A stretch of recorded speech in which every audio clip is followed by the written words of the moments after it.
should get a divorce immediately. When we tested your daughter, I have to tell you this as a friend." After saying that, Paul revealed something shocking. His words left me stunned and unable to hide my agitation. What? What do you mean? Paul is a pediatrician. We are at his hospital, but this isn't an examination room, just a private room.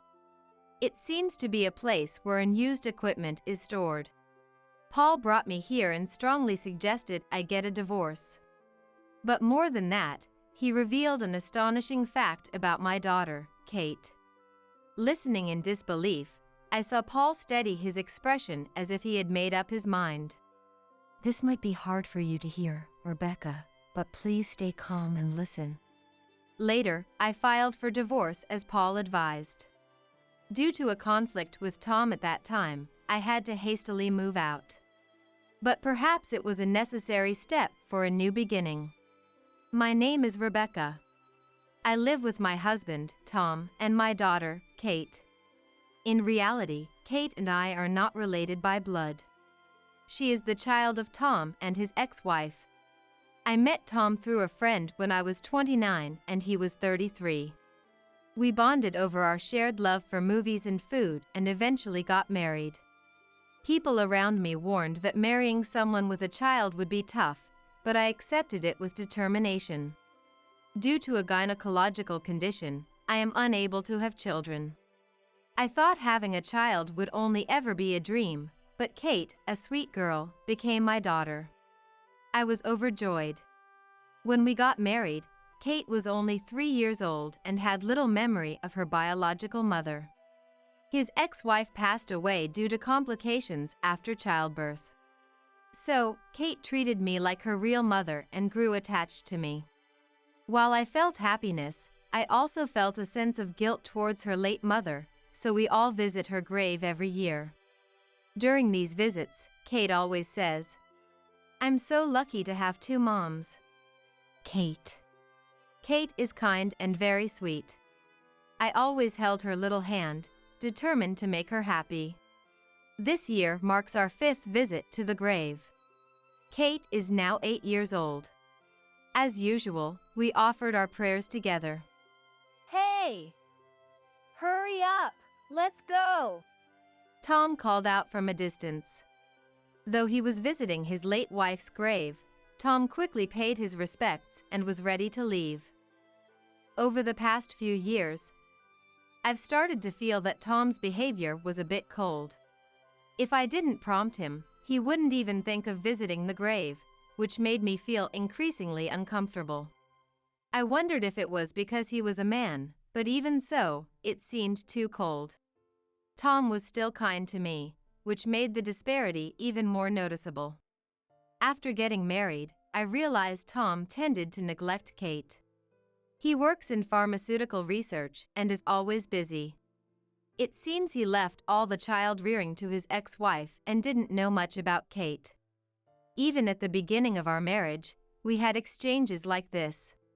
Where are Kate's health records? Health records? Where could they be? Do we need them? Of course!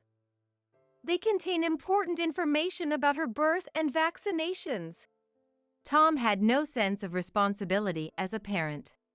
I eventually found the health records after a lot of searching, only to discover that more than half of the vaccinations she needed by age 3 had not been done. Panicked, I took her to get the shots. Vaccinations are indeed a moral obligation, but Tom simply prioritized work and forgot about them, which was exasperating. It was unbelievable that someone working in a pharmaceutical company could be so indifferent about these things. I couldn't trust Tom with Kate's care, so I took the primary role in looking after her. Taking care of sweet Kate wasn't a burden, it was a joy. However, when I realized that young Kate didn't feel her father's love, my heart broke. Dad, he doesn't like me? That's not true, Kate. Dad is just busy with work. He cares about you a lot. Yeah, right. Thanks, Mom. Sweet Kate. Just hearing her call me Mom makes me so happy. But when Kate turned 10, Tom started to change a little. He offered to help with dinner. For me, who had started working part-time again, his offer was a relief. Maybe Tom finally felt he needed to do something as a father and husband. Although I thought it was a bit late, I decided to accept his offer. Thanks, Tom. Can I leave it to you on your days off? Yeah, of course. Looking forward to it. I expect great things. Tom, who had lived alone during his single days, was indeed a good cook. My burden was lightened, and my distrust towards Tom eased. I felt reassured that Tom also valued our family. But despite spending more meal times together as a family, Kate's mood started to change. Usually, everything was fine, but sometimes she would get upset and take it out on me. At first, I didn't understand why. Her teacher said there were no changes in her behavior, and she played happily with her friends. She had no complaints about her extracurricular activities or tutoring. But after observing her for a while, I figured it out. Kate sometimes felt unwell. That was why she was in a bad mood. She would have stomach issues and lock herself in the bathroom, struggle to wake up in the morning, or occasionally stay awake because she couldn't sleep. These bouts of illness happened about once every 3 months, and I thought she should get checked, so I consulted Tom. But it's not the same sickness each time, right? It's just occasional bad days. Well, that's true, but if she gets better quickly, it's not an illness. Don't worry. Rebecca, you worry too much. Tom didn't seem to take it seriously, and I began to think I was overthinking it. Indeed, it wasn't a constant issue, and the symptoms were varied. Even when I took her to the hospital, they said it was stress-related and prescribed some medicine. But I'm going to bed. What? It's only 7 p.m. I'm really sleepy. Good night. Kate rubbed her eyes and went to her room without taking a shower. Tom, who was doing the dishes, said, "Going to bed early and waking up early is a good thing." "Good night," he responded cheerfully. Didn't he think it was strange that she wanted to sleep 2 hours earlier than usual? I thought it might be pointless to consult Tom. The next day, I decided to take Kate to a different hospital. Kate, who looked exhausted, and I walked into the examination room together. I was surprised to see someone I didn't expect. Paul? Right. You changed your name after getting married. Long time no see. Paul, looking at the medical records, smiled. Paul, who went to the same high school as me, had become a pediatrician and worked at this hospital. I never thought I'd meet an acquaintance here.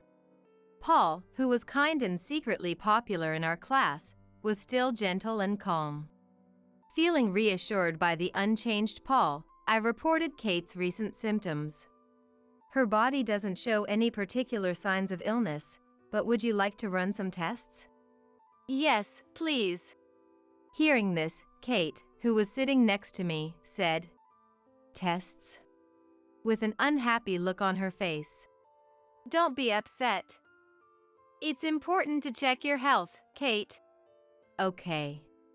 Good girl. Although she was almost 11, she was still just a child. Kate smiled innocently at my words. Paul also smiled at our interaction. You know, you two really look alike when you're together. What? You're like 2 peas in a pod. Hearing that, Kate and I exchanged glances. Even though we're not related by blood, we've grown to resemble each other as a family. It filled me with a warm feeling. Both Kate and I felt glad we came to the hospital today. The tests were over, and we were told to come back for the results later. Paul, at the end, said, If any symptoms bother you again, please come back. That made me feel reassured. However, in the end, the test results showed no abnormalities. Even after that, whenever Kate felt unwell, we would go to this hospital. Each time, Paul would conduct tests, and each time, the cause would remain unknown. Paul's expression grew more concerned with each visit. A child feeling unwell once every few months isn't unusual. Doing tests each time seems like a hospital scam, don't you think? But what if something's really wrong with Kate? I don't know, Rebecca. I think you're an easy target for these doctors. Hearing such insulting words about Paul made me furious. But I held back because I never wanted to argue with my husband in front of Kate. Seeing parents fight is one of the most distressing things for a child. Days passed dealing with occasional unexplained illnesses. Kate had turned 12 before we knew it. After a year of finding nothing, I started to think it was just common health issues during growth. One day, we went to the hospital as usual to hear the test results. While waiting in the lounge, Paul came over to me. He asked me to follow him and led us to a private room. It was a bit cluttered, seemingly used for storage most of the time. For about a year, we've done 5 tests in total. Yes. Did you find something in Kate's test this time? Calm down, Rebecca. Paul, with an unusually stern face, faced my anxious look. Then, with a serious expression, he said, I think I know you quite well, Rebecca. You're an honest and kind person, not good at lying. Why are you saying this all of a sudden, Paul? Rebecca, this is advice from a friend. Paul said something unbelievable. You need to divorce your husband immediately. Something terrible has been discovered through Kate's tests. What do you mean? I was shocked by the word divorce, but the mention of Kate heightened my anxiety. Paul, with a serious look, continued. You need to separate Kate from him right away, or something irreparable might happen. That's why I want you to consider divorce or at least separation to keep her away from him. Irreparable? What does that even mean? Paul quickly explained. The first time you came here, we did a test. It revealed the presence of sleeping pills in Kate's body. What? Sleeping pills? Has Kate ever used sleeping pills or sleep aids? I shook my head at Paul's question. Paul, after a moment of contemplation, spoke again. This might be hard for you to hear, Rebecca, but I need you to stay calm. Paul explained that with each test, some form of medication was detected in Kate's system. Sometimes it was a laxative, sometimes painkillers, and sometimes sleeping pills. It seemed likely that over-the-counter drugs were given by a family member, but the medical forms didn't indicate any medication. According to my accounts, we came to the hospital suddenly due to her symptoms, and there was no report of giving her any drugs beforehand.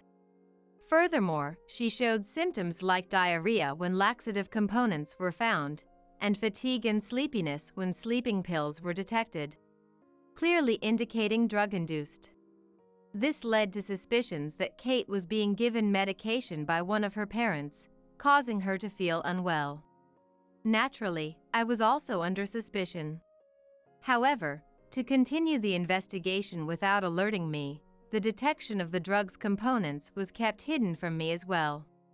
Then, in the 5th test, it was confirmed once again that Kate was indeed being given some kind of medication regularly. Upon receiving these results, Paul decided to take personal action. It was a risky move for a doctor, but it showed how much he trusted me. Isn't Rebecca's current husband working for a pharmaceutical company? Huh? How did you know that? Sorry, I checked your health insurance card. The pharmaceutical company where he works has had a bad reputation with the medical community for a while. I had a bad feeling about it. I felt a chill run down my spine. Do you think Tom could be giving something to Kate? I can't rule out the possibility. Kate tends to come over on Mondays or after holidays. Is there anything different about those days? Something different. When he said that, I realized something. On holidays, Tom always cooks dinner. Our kitchen is not easily visible from the living room, so it's possible he could be doing something without us noticing. Paul's words and my growing suspicion towards Tom were becoming more and more believable. It couldn't be his own child. But seeing his behavior during visits to his ex-wife's grave and his indifference towards Kate until recently, I couldn't completely dismiss the possibility. Balancing my desire to trust Tom and my need to protect Kate, it was obvious which side the scales would tip towards. I wanted to protect Kate. Determined, I looked Paul straight in the eyes. I couldn't ignore this issue. A few days later, I immediately purchased a child surveillance camera online. I decided to use it to monitor Tom's actions in the kitchen. I camouflaged it with a box to avoid detection by Tom. Honestly, I had hoped it wouldn't capture anything suspicious. My feelings for Tom hadn't changed, and I wanted to believe he wouldn't do such a thing to his own daughter. But that hope was shattered a month later. One night, Kate experienced some abnormal symptoms. She had an upset stomach and kept running to the bathroom.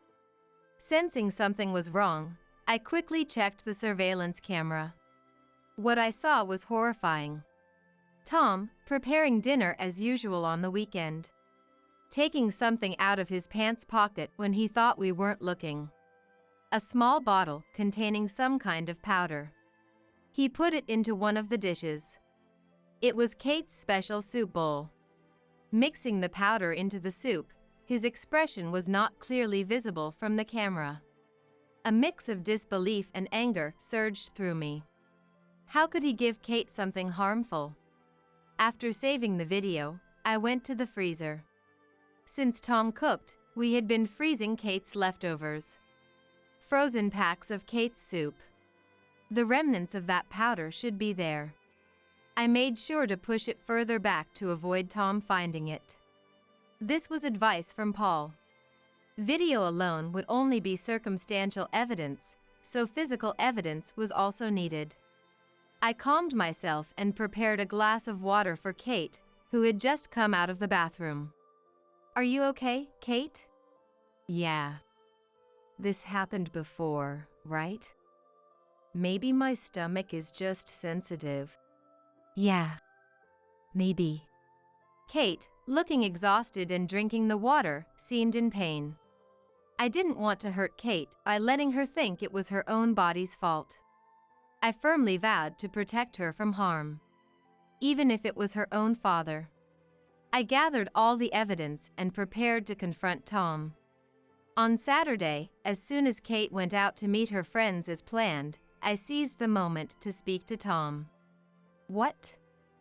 You said you had something important to talk about. Before that, I questioned Tom, who was sitting on the sofa with his usual expression. Tom, are you hiding something from me? Not just from me, but from Kate too. Hiding something? What do you mean? For a moment, Tom's eyes flickered. I didn't miss that and said, "Take a look at this." Pulling out my smartphone. I had recorded the footage on my smartphone. The screen showed Tom putting something into a powder.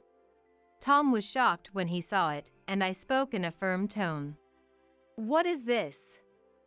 What are you giving to Kate? It's a misunderstanding. This is a supplement. A sample from my workplace." I had anticipated such an excuse. But to say it so smoothly. He must have been thinking about how to get away with it even if he was found out. Clenching my teeth, I said, "Lies won't work. I've already had that meal preserved and analyzed." "Preserved?" "Rebecca, what are you doing?" "A laxative was found." "Tom, are you giving laxatives to a child as a supplement?" That is. Tom's eyes darted even more. Feeling anger towards Tom for trying to lie, I said mercilessly, Excuses won't work. We've been finding substances in Kate's tests at the hospital. What? Rebecca, you said the tests were clear. That's why I... So you continued mixing the drugs? Tom fell silent at my loud voice. That silence was like admitting to it. I wasn't lying when I said the tests were clear because that's what I was told. Maybe I should be grateful to Paul for this. Thanks to him, I could face Tom without any hesitation, even though I'm not good at lying. I asked Tom the most important question. Why? Why are you doing this? What do you gain from it? Knowing he couldn't talk his way out of it anymore. Tom took a deep breath and said something unbelievable. You're exaggerating, Rebecca. I just did a little experiment on Kate. What? An experiment? What I gave to Kate was a trial product my company is developing. It's like a clinical trial. I couldn't understand what Tom was saying. He didn't even look apologetic, so he might not think he did anything wrong. My face turned pale. You were giving that to Kate? Calling it that is rude. It's a new drug packed with our latest technology. It's a good thing to give it to her. A good thing. I pounded the table in frustration. You gave her laxatives and caused diarrhea even though she wasn't constipated, gave her sleeping pills and disrupted her routine. And you call that a good thing? Calm down. This is a necessary human experiment. Human experiment. Tom's laughter scared me. Maybe I was dealing with a truly dangerous person. A feeling of fear welled up. But I had to be brave. If I lost here, Kate would be in danger. An experiment? You just said you did an experiment on our daughter. That's right. It's hard to tell how much works with just animals. We could recruit for clinical trials. But that's expensive and time-consuming. With my own daughter, I can monitor her regularly and there's no added responsibility. It's an easy and cheap method, right? My body was trembling. It wasn't from fear. I was shaking with anger. I couldn't believe that Kate had suffered so much because of this. Don't be ridiculous. Tom, you aren't even a parent. You aren't even human. That's too much, Rebecca. The Tom standing in front of me no longer looked like a person. He reached out to me with a sickly sweet voice. I love you, Rebecca. That's why I never gave it to you. You knew it was dangerous, so you didn't give it to me? Then why did you give it to Kate? Because Kate is my daughter. It's only natural for a daughter to help her father with his experiments. His words were treating our child as his property. This man isn't a father. He's not even human. There's no point in saying anything more.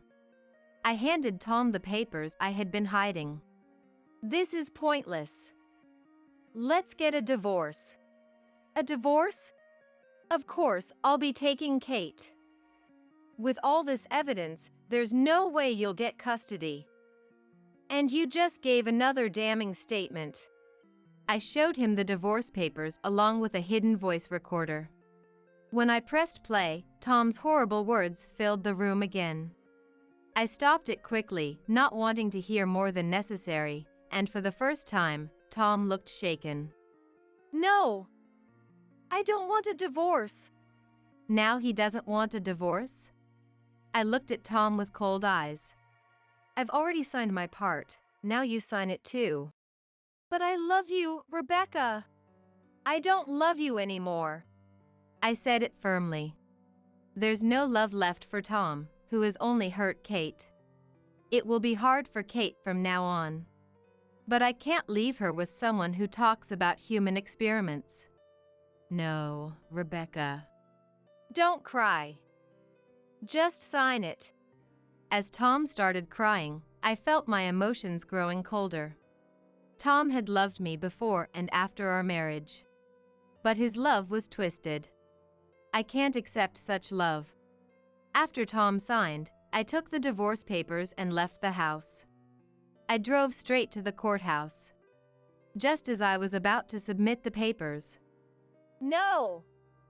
I can't! I won't let you! Tom! Tom arrived the moment I handed out the paper. Tom had followed me, probably in his car.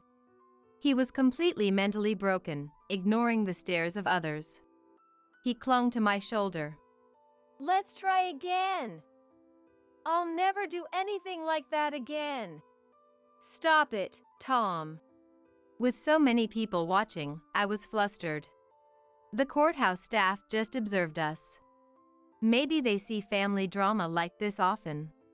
But when Tom tried to forcefully pull me away, someone finally intervened. That person was Kate. What are you doing here? It was our daughter, Kate, the victim in this whole ordeal. She stepped between us and leaned towards me. I thought this might happen, so I came here first. It's okay. I'm ready for this. Kate! I was surprised by her sudden support. I had told Kate everything beforehand. The hospital results. The cause of her health problems. And everything Tom had done. It was hard to tell her the truth, but she deserved to know. When Kate learned everything, she was shocked but also seemed to understand. So that's why I felt sick only when Dad cooked. Kate, did you know? Yeah. I'm not a little kid anymore. It's astonishing how children grow up so fast. Come to think of it, she'll be in middle school next year. She had grown up so much, my daughter. Feeling a bit emotional, I told Kate that Tom and I would be having a serious talk soon. I also mentioned that divorce might be a possibility. Although I hadn't told her today was the day, smart Kate had figured it out. Perhaps her excuse about meeting a friend was a lie. She must have left the house early and waited at this courthouse. Kate! Convince Mom not to do something stupid. Still thinking Kate knew nothing, Tom said that. However, Kate's sharp gaze made Tom's shoulder twitch. Dad, I know everything. That's why I can't be with you anymore. Kate. A dad who gives his daughter strange drugs is scary. As soon as Kate said that firmly and loudly, the atmosphere in the courthouse changed. There was a stir, and the looks from those around us became harsh. Didn't that girl just say she was given drugs? By that father? Isn't that serious?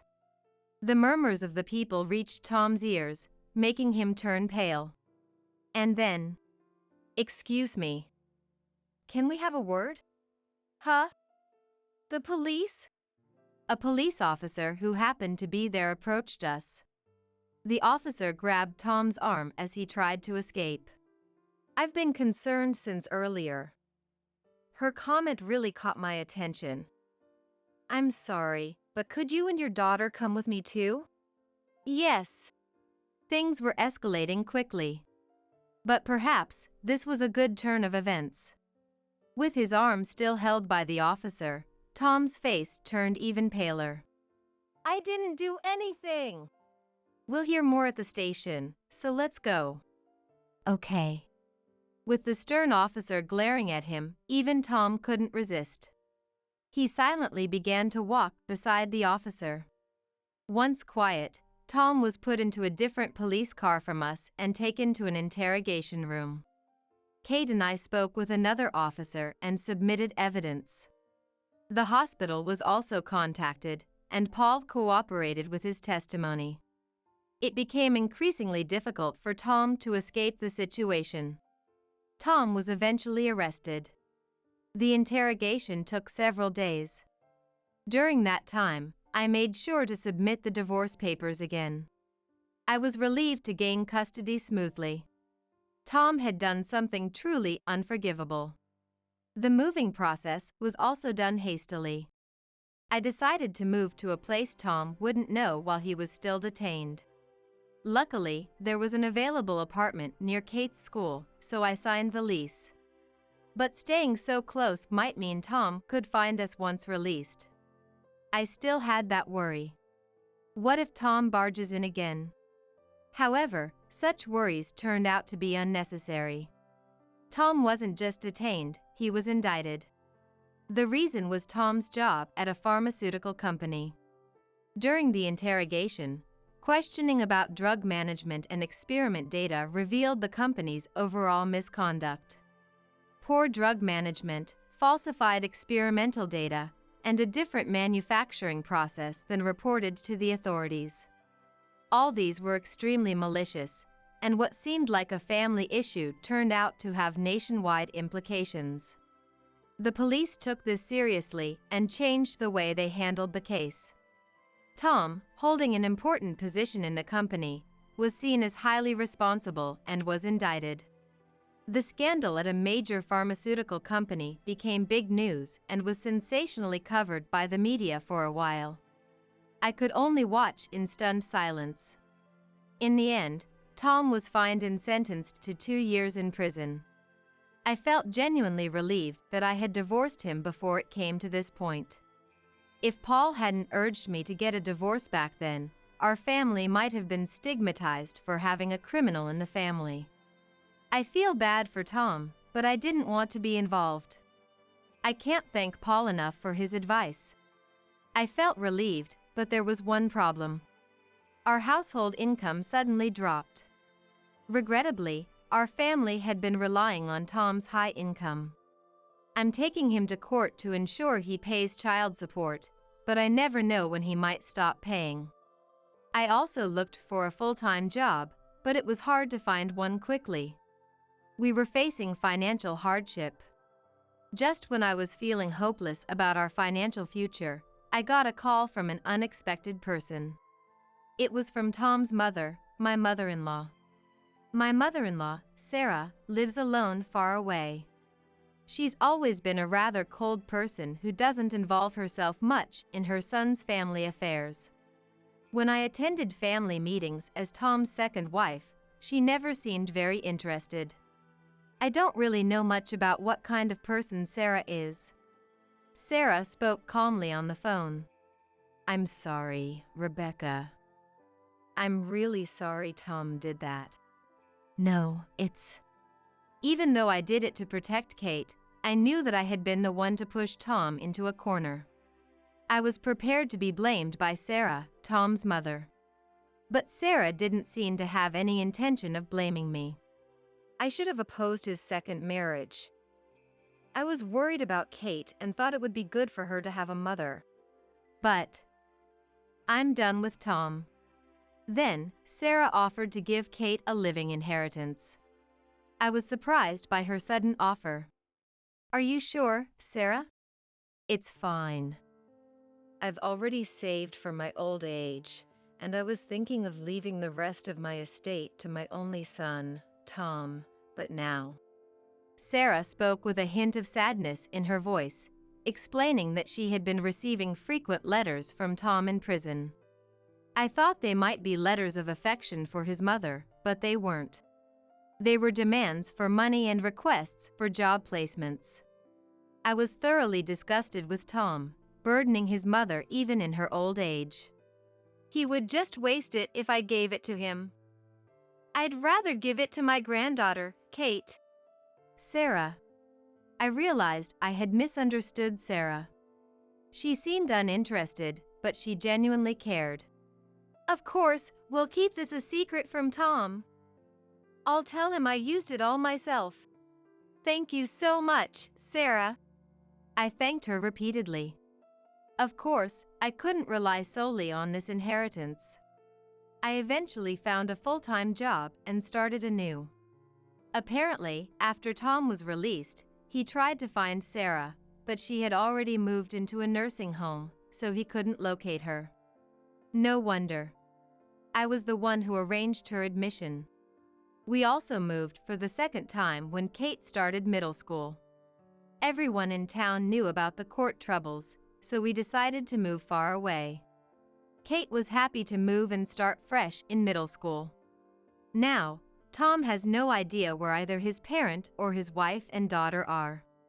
It seems sad that he has been abandoned by both, but it's his own fault for trying to conduct inhumane experiments on his daughter.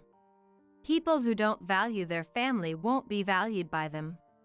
It's as simple as that. Tom had to learn this lesson the hard way. And as the years passed, Kate turned 18. Kate had grown into a young woman and had already surpassed my height. Today, Kate is leaving home. Kate, who is heading to college in Boston, is about to start living on her own. Worried, I kept giving her advice at the door before she left. Kate gave me a wry smile. I'm going to be fine. Mom, you should focus on your own happiness. She leaned in close as if sharing a secret. I gave Paul a little nudge to ask you out. What? I trust him with you, Mom. Bye now. Kate laughed, waved, and walked out the door. Actually, since then, Paul has been looking out for us in many ways. Sometimes he takes us out for meals or gives us gifts. I was taken aback. Kate really has grown up. No, she's already 18.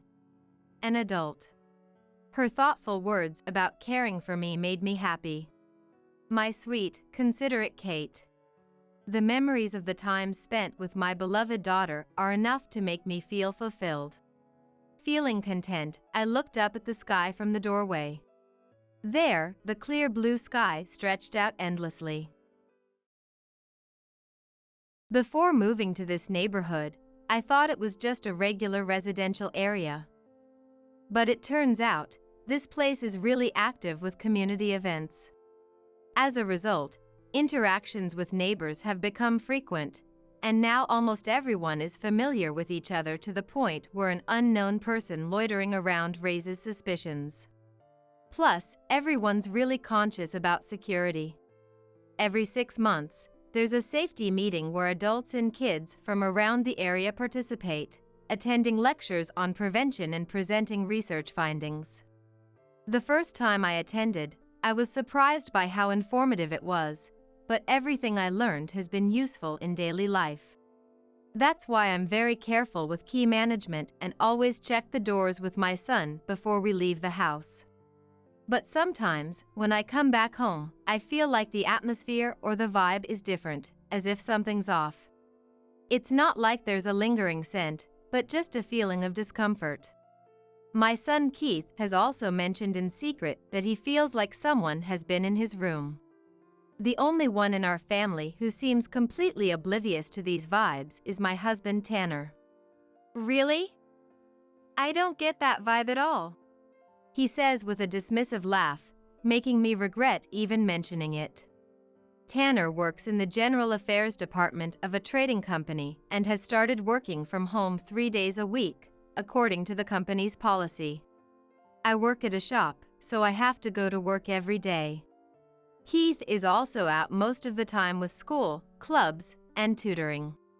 So, I thought if Tanner doesn't feel anything, then it must be nothing, but then I had a realization that made me completely distrust his words. Because of the strong community ties here, neighborly interactions are quite deep. I've gotten to the point where I occasionally have tea with my neighbor Virginia, inviting each other over to our houses. One day, after coming back from work, she caught me and invited me to her house with a serious look on her face. This was unusual, so I was a bit curious but went over. Tanner is working from home these days, right? She asked seriously. When I confirmed, Virginia awkwardly started. I was planning to distribute some flyers to your house today. But I was in the middle of hanging laundry and couldn't step away, so I asked my son to do it, Virginia said. Her son, a college student, happened to be home for spring break.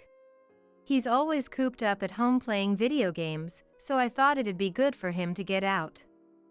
I had to push him a bit, but he reluctantly agreed to deliver the flyers and also grab some toilet paper from the supermarket on the way. I watched him go to your house and ring the doorbell, just observing from the balcony while I hung the laundry. The rule I mentioned is about handing out flyers directly whenever possible, which is unique to our area. It seems that increasing face-to-face interactions with neighbors helps in preventing crime. After my son rang your doorbell a couple of times, your husband appeared to come out in a bit of a hurry.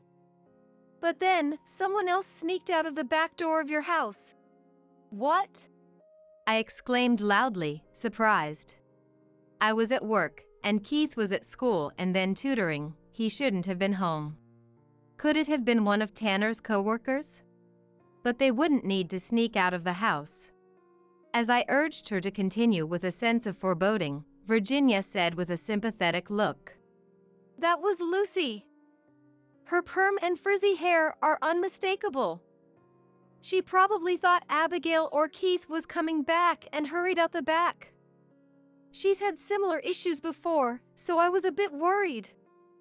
I didn't want to meddle, but I thought you should know. While I was grateful to Virginia, the mention of similar issues caught my attention. Virginia isn't the type to spread rumors or baseless stories. If she says it was a problem, there must have been something. Upon probing further, she hesitantly shared, There was a food truck event in the neighborhood once.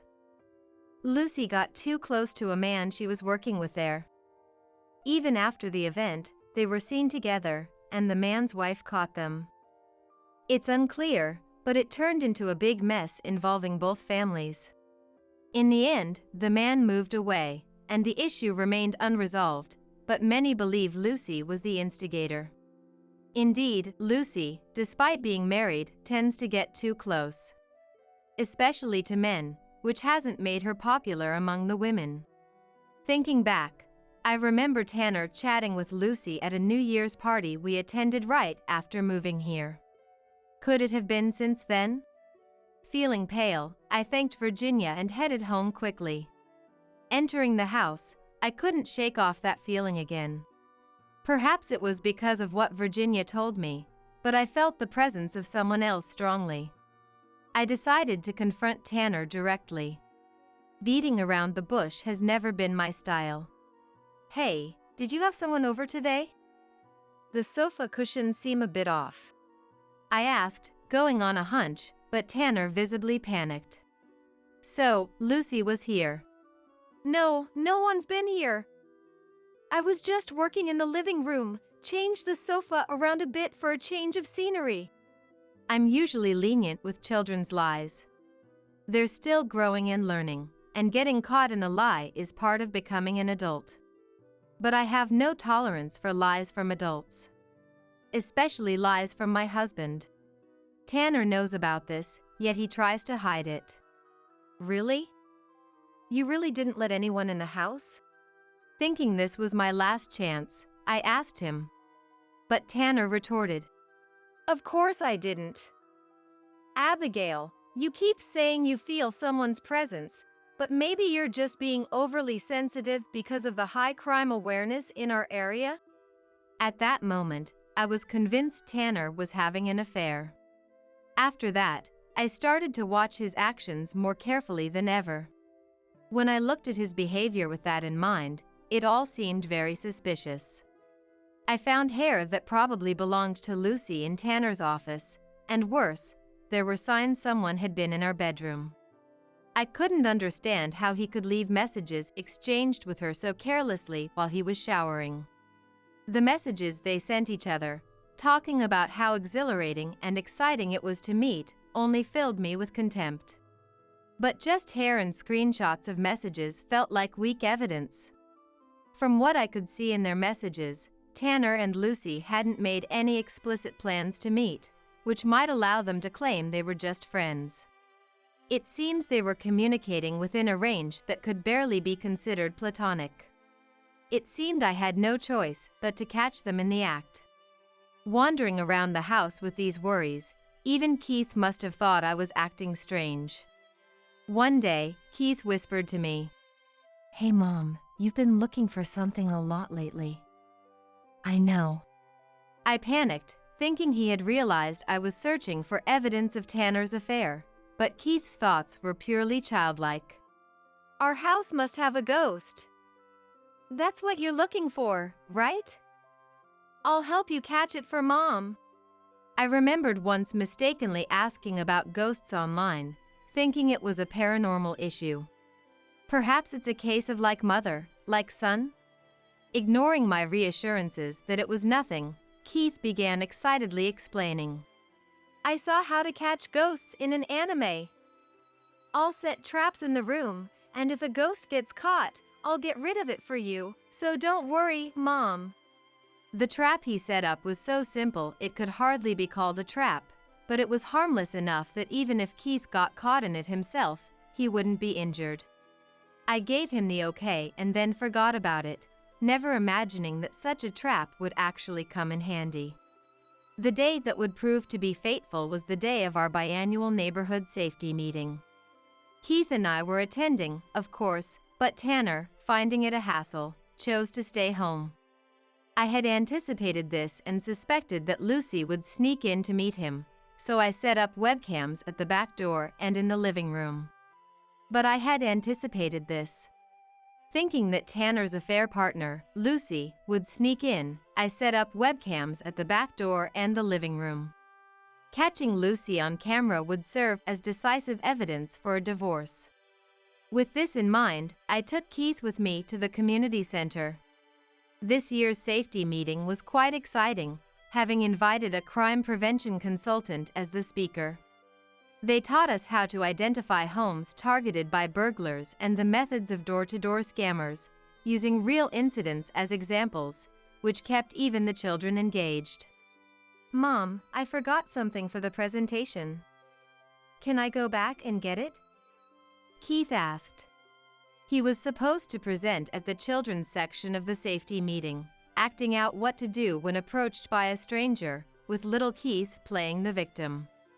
He seems to have forgotten the safety buzzer at home. Luckily, our home was only a 2 to 3 minute walk from the community center, a path he often took to school, so I let him go alone. But in less than 5 minutes, Keith returned, out of breath and excited. Mom, there's a stranger on the second floor of our house. Their hair looked like it exploded. That must be the ghost in our house. Since the speaker was on a break, Keith's voice echoed throughout the venue. The exploded hair must be referring to Lucy's permed hair. I couldn't say, it's not a ghost, but probably Dad's affair partner, leaving me puzzled on how to respond. As Keith pulled on my hand, trying to take me home, the crime prevention consultant said something surprising. If it's a ghost, I'll drive it out. Let's go check it out together. The people around us lit up with excitement. They seemed thrilled at the opportunity to confront a suspicious person. Dividing into 2 groups, one for the front door and one for the back, they even started assigning members for the breach, leaving me to leave it up to fate. The scene from above my house would have looked like something out of a suspense drama. On the consultant's signal, neighbors burst in from the front and back. The loud footsteps must have startled Tanner. What's going on? He exclaimed, running down from the second floor. Today, instead of lounging on the living room sofa, he seemed to have been enjoying his affair upstairs, in the bedroom or office. The crime prevention consultant explained on behalf of me, who was coldly watching Tanner with his shirt hanging out of his pants. Keith told us there was someone unknown in the house. We thought it was nothing, just a child's word, but we decided to check just in case.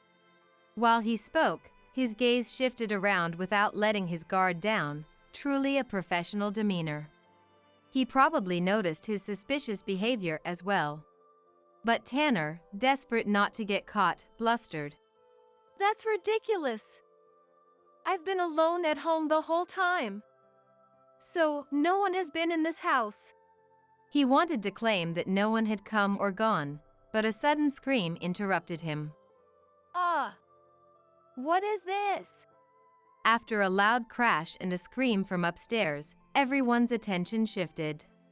Hey, don't go up there. Tanner tried to stop us, but ignoring him, I ran up the stairs. Swept up in the moment, the crime prevention consultant and others followed. What I saw upstairs was Lucy, covered in green slime from head to toe, continuing to scream. Get this off me, quick! Seeing the door to the children's room open, I finally understood what had happened. Lucy must have thought it was bad to stay in the bedroom or office upon seeing the crowd arrive and decided to hide in the nearest children's room. Then, she must have fallen right into the trap Keith had set. The loud noise was probably when she tripped over the string, but how her head ended up covered in slime was beyond me. I didn't remember seeing a slime trap when I checked before. Whispering to Keith, who approached, he proudly explained he had improved the trap. Friends said ghosts don't have feet. So I thought if it doesn't have feet, it won't trip on the string in front of the door. Just in case, I added a trap where slime from a capsule toy container would fall as soon as the door opened. When I saw it before, there was just a thin string across the front of the door. Children think of interesting things, but using slime was unexpected. To Lucy, hysterically trying to peel the slime off her hair, I coldly said, So, can you explain why you is here? I'm pretty sure we didn't give you a key to our house. Lucy turned pale and fell silent. I turned to Tanner, surrounded by neighbors, and spoke. You said earlier that you were the only one here, but that wasn't true, was it? Can you explain why Lucy was on the second floor? Despite having so many witnesses, Tanner was stubborn. Well, that's because I had something to ask Lucy about the neighborhood. I swear, there were no ulterior motives. Believe me, Abigail! Tanner exclaimed. I was incredulous. Since we moved here, have you ever participated in a community event even once? If you wanted to know something about our neighbors, you should have actively participated in events like today's safety meeting. How can anyone believe someone who doesn't even do that? The neighbors around us nodded in agreement, as if it made perfect sense. Tanner shrank under their cold stares. And then one man stepped forward. It was Lucy's husband, Scott. Lucy, you did it again! I can't stand it anymore. We're getting a divorce. Lucy burst into tears and tried to cling to Scott, covered in slime. No, please forgive me. It was just a little thrill. Scott shook off her hand. Don't touch me with those dirty hands. Now that it's come to this, I'll also be taking back the compensation money I fronted for our previous divorce proceedings. The incident with the food truck Virginia mentioned was indeed about an affair. Scott had defended Lucy once and paid the compensation money, but now felt betrayed. Inspired by Scott, I decided not to show any more leniency towards Tanner. Tanner, you've left all the community interactions to me and used working from home as a cover for your affairs. I'm getting a divorce, so prepare yourself. Tanner looked utterly shocked. Abigail, I'm sorry. I was tempted by the devil's whisper. I won't do it again. Please forgive me. No matter what was said, my heart wouldn't budge. Tanner must have known he was the reason Keith and I felt uneasy about the presence of someone else in our home. Yet, he chose to continue seeing his affair partner, Lucy, over addressing our fears. How could I keep such a person as Keith's dad? I kicked him out of the house that very day. I couldn't bear to live in this house where Tanner enjoyed his affair, so I planned to sell it. However, I intend to use the entire sale amount as compensation for the divorce proceedings and maybe buy an apartment in this neighborhood with that money. Despite the incident with Tanner's affair, this area has excellent crime prevention, making it a wonderful place to live. It should be safe for Keith and me to live here alone. Adding up the compensation money I plan to claim from Lucy, I should be able to purchase a more secure home than the current one. I'm considering asking that crime prevention consultant for advice on how to choose a safe apartment. I'm a 30-year-old housewife. My husband, Thomas, is a 32-year-old office worker, and we have 2 children, our 5-year-old daughter, Karen, and our 2-year-old son, John. Becoming a mother to Karen was the reason I became a housewife, though I originally worked at the same company as Thomas. We had what you might call an office romance.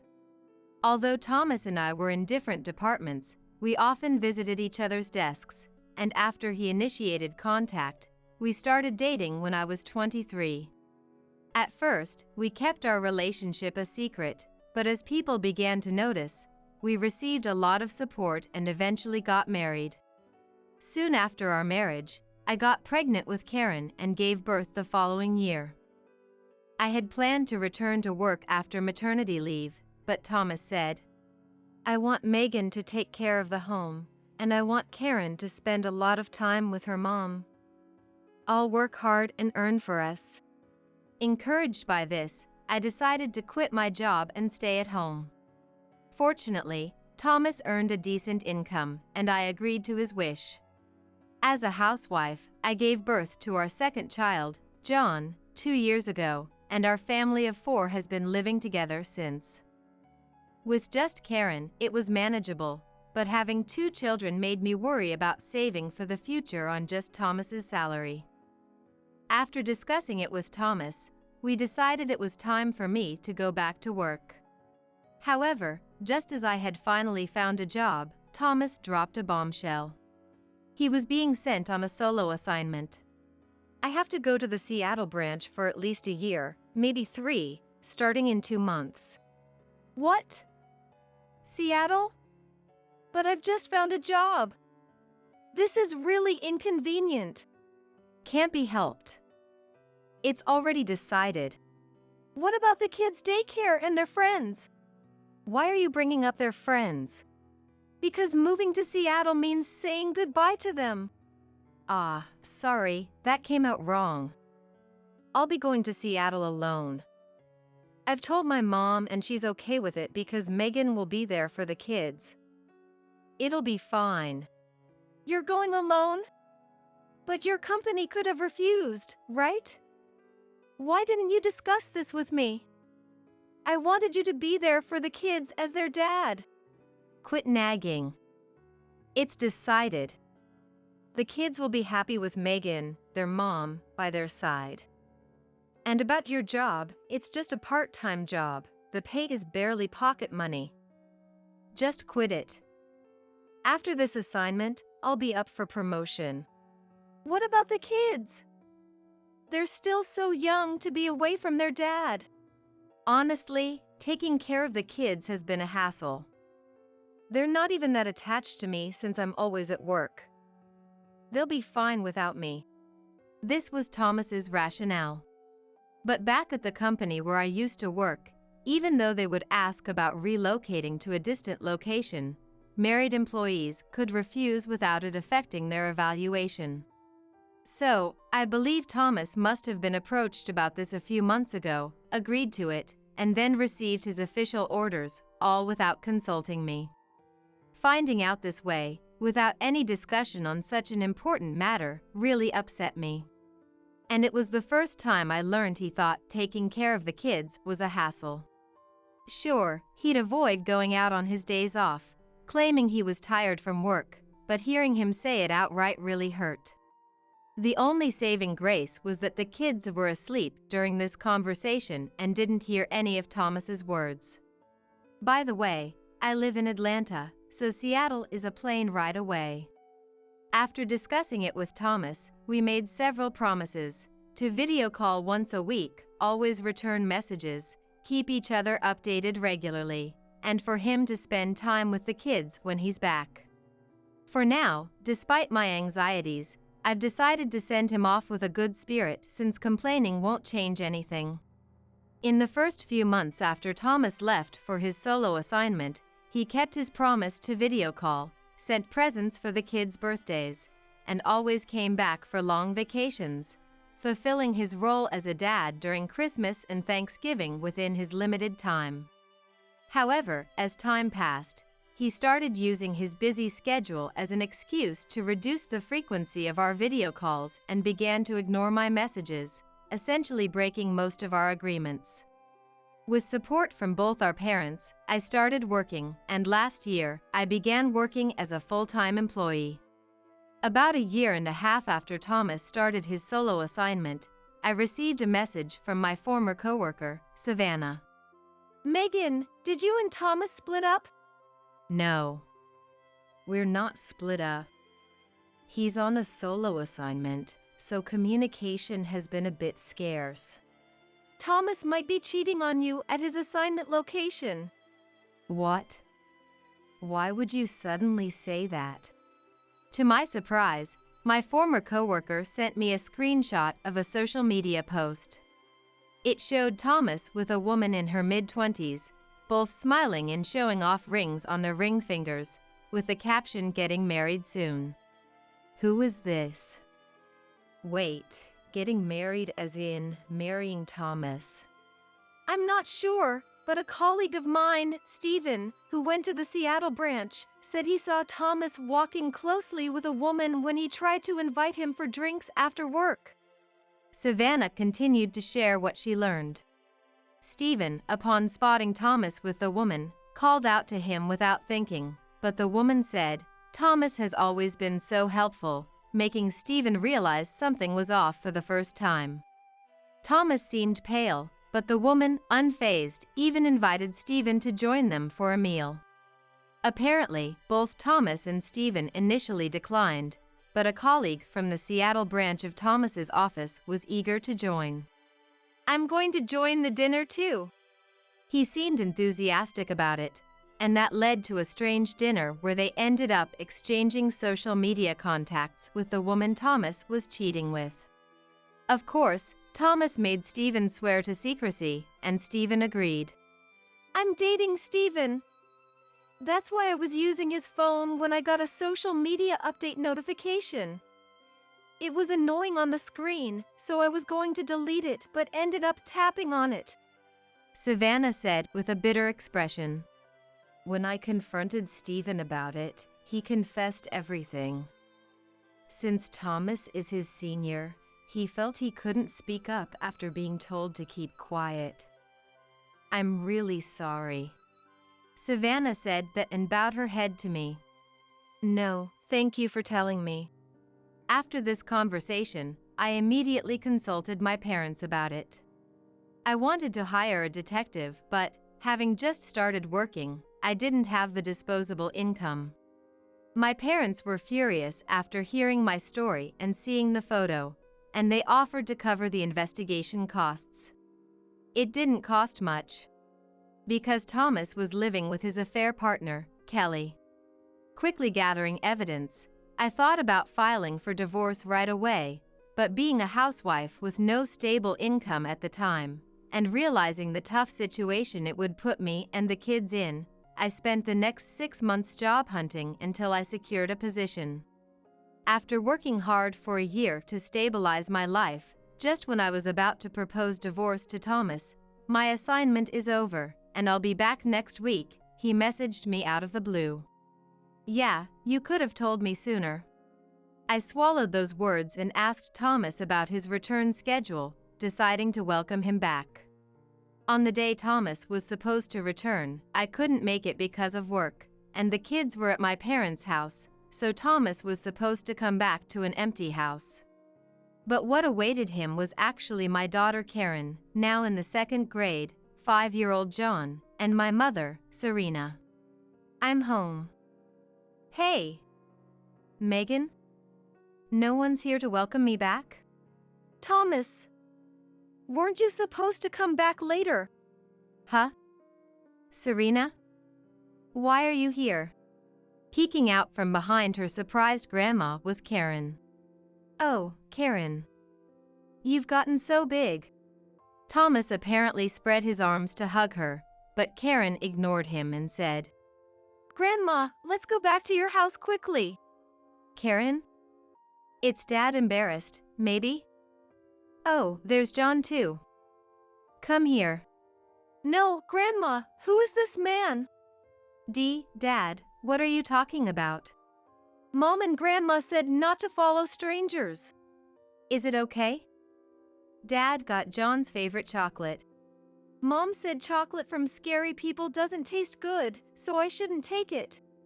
Actually, Thomas hadn't been home for a year and a half by then, so honestly, for John, Thomas was just someone he had seen a few times over video calls. While Thomas was confused by the children's reactions, I happened to come home and walked into this awkward situation. Huh? Thomas, weren't you supposed to come back later? And why are the kids here? I'm so sorry, Megan. John really wanted his toy that he left at home. I heard Thomas would be back later, so I thought it would be okay. What's with that tone? It's like you're saying it's my fault for coming back early. I've been on this solo assignment for 3 years, feeling lonely all for the sake of my family. Don't raise your voice in front of the kids. Megan, what kind of parenting have you done for the kids to become so cheeky?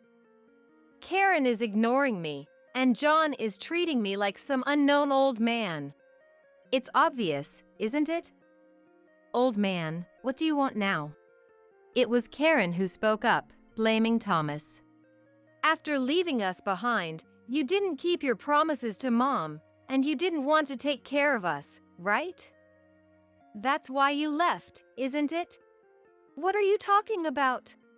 I heard you talking to Mom before you disappeared from home. You said the kids should just be looked after by Mom. Old man, you said taking care of us was a hassle. Karen, you heard that. I woke up to go to the bathroom that day. I didn't understand what the conversation was about then, but I could tell Mom's voice was sad. Now that I'm in elementary school and understand what hassle means, I get what old man was saying. Karen said this, looking like she was about to cry. Karen, Dad didn't mean it like that. Then why did you break your promises to Mom? Why didn't you come home? It's because taking care of us was a hassle, right? Hey, Megan! You must have instilled some weird ideas in them, right? Don't be mean to Mom and Karen. John interrupted Thomas's loud accusations against me after hearing Karen's story. He had let go of Mom's hand and charged at Thomas with all his might, but he tripped over Thomas's carry-on case and fell forward on his way. John's head collided with Thomas's chin as he was squatting down, causing Thomas to fall back and hurt his back, and John started crying from the pain of the collision. Seeing this, Karen, her face red with anger, yelled, "Apologize to Mom now! John is crying because he's hurt. Get out of the way!" and kicked the carry-on case as hard as she could. The case, pushed with all of Karen's might, crashed into Thomas's groin and then fell onto his lower abdomen. Thomas writhed in pain, ending up in a collapsed position. It doesn't seem like we can have a proper conversation today, but let me make it clear that we don't need you in our family anymore. Feeling somewhat satisfied with Thomas's plight, yet not wanting to leave the kids with him, I went back to my parents' house with Mom and the kids. The next day, I contacted Thomas to arrange a meeting with him, my parents, and his parents to discuss what comes next. I know about your affair and that you were living with your mistress at your assignment. I can't live with someone like that, and the kids think their dad is gone. So, please, let's get a divorce. Wait a minute! What affair? Did you hear something from Steven? He's just jealous and has been feeding you lies about me. What lies? You're getting married to Kelly, right? And I have proof that you two were living together. I said this, laying out the printed screenshots of Kelly's social media and evidence from the detective on the table. Thomas, this is not what I heard. Could it all be Megan's misunderstanding? I don't know what story Thomas has told you, but the truth is he was living with a woman named Kelly during his assignment. Moreover, she's planning to sue him for marriage fraud, claiming they were engaged to be married. What? It was just a fling. Megan is the one I truly love. And the kids? The kids too. Saying it like an afterthought doesn't make you fit to be their dad. I said this, glaring at Thomas. In the end, Thomas, facing the fury of my father-in-law, Kendrick, signed the divorce papers then and there, agreeing to the alimony and child support claims, finalizing our divorce. Thomas had spent a significant amount of money on his life with Kelly, claiming to me his salary had decreased, which was also revealed to be a lie, and I ended up receiving all assets without division. Kelly also sued him for compensation for breaking off their engagement and additionally for a settlement over marriage fraud, leading Thomas into debt. It seems Stephen had contacted Kelly through social media. While it's unclear if what Thomas did to Kelly qualifies as marriage fraud, Kendrick's scolding led him to settle with her as well. Moreover, Kelly came all the way from Seattle to our home in Atlanta, stormed into the company, and exposed Thomas's double life. As a result, Thomas, who was supposed to return and get promoted, ended up being demoted to a remote branch. As for me, after staying at my parents' house for a while, I started dating a man I had a connection with. Actually, while Thomas was on his solo assignment, an old childhood friend, William, had been affectionately looking after my children. Due to an illness he suffered as a child, William was infertile and had given up on the idea of marriage and having children of his own, which made him all the more affectionate towards my kids. When my divorce was finalized, William confessed, "I want to watch Megan's children grow up. More than anything, I want to be by Megan's side." At first, I hesitated because I hadn't sorted out my feelings, but after a few months since divorcing Thomas, seeing how much the kids adored William and how much he had supported me emotionally, I accepted his feelings since I had grown fond of him as well. I can't think about remarriage yet, but for the happiness of my children, I'm willing to do whatever I can. Something feels off. I try to pinch my cheeks to ward off the sudden wave of sleepiness, but it's utterly ineffective. There wasn't anything particularly exhausting about today, just a meal at my in-laws. And I'm not usually short on sleep. Why then, I wonder drowsily, when I hear my husband's laughter. Good night, LOL. I'll make sure you have sweet dreams. My name is Lila, a 24-year-old office worker, newly married to Riley, who is 5 years my senior. We met through a friend and, after dating for 2 years, were happily married. We had a grand wedding recently and received blessings from many people. Just as I was dreaming about our happy married life ahead, an unexpected misfortune struck. Emerson, my mother-in-law, suddenly fell ill and passed away in no time. Emerson was cheerful and very kind, delighted when I first went to greet her. Nice to meet you, I'm Lila. Oh, what a joy to have such a lovely woman as my son's wife. I've always dreamed of having tea time with my son's wife. I'd be delighted. Please, let's have tea time together. Though I was nervous, Emerson welcomed me with a full smile, making me feel at ease and fond of her. We had planned to have tea time together after the wedding settled down, but that dream was shattered with Emerson's passing.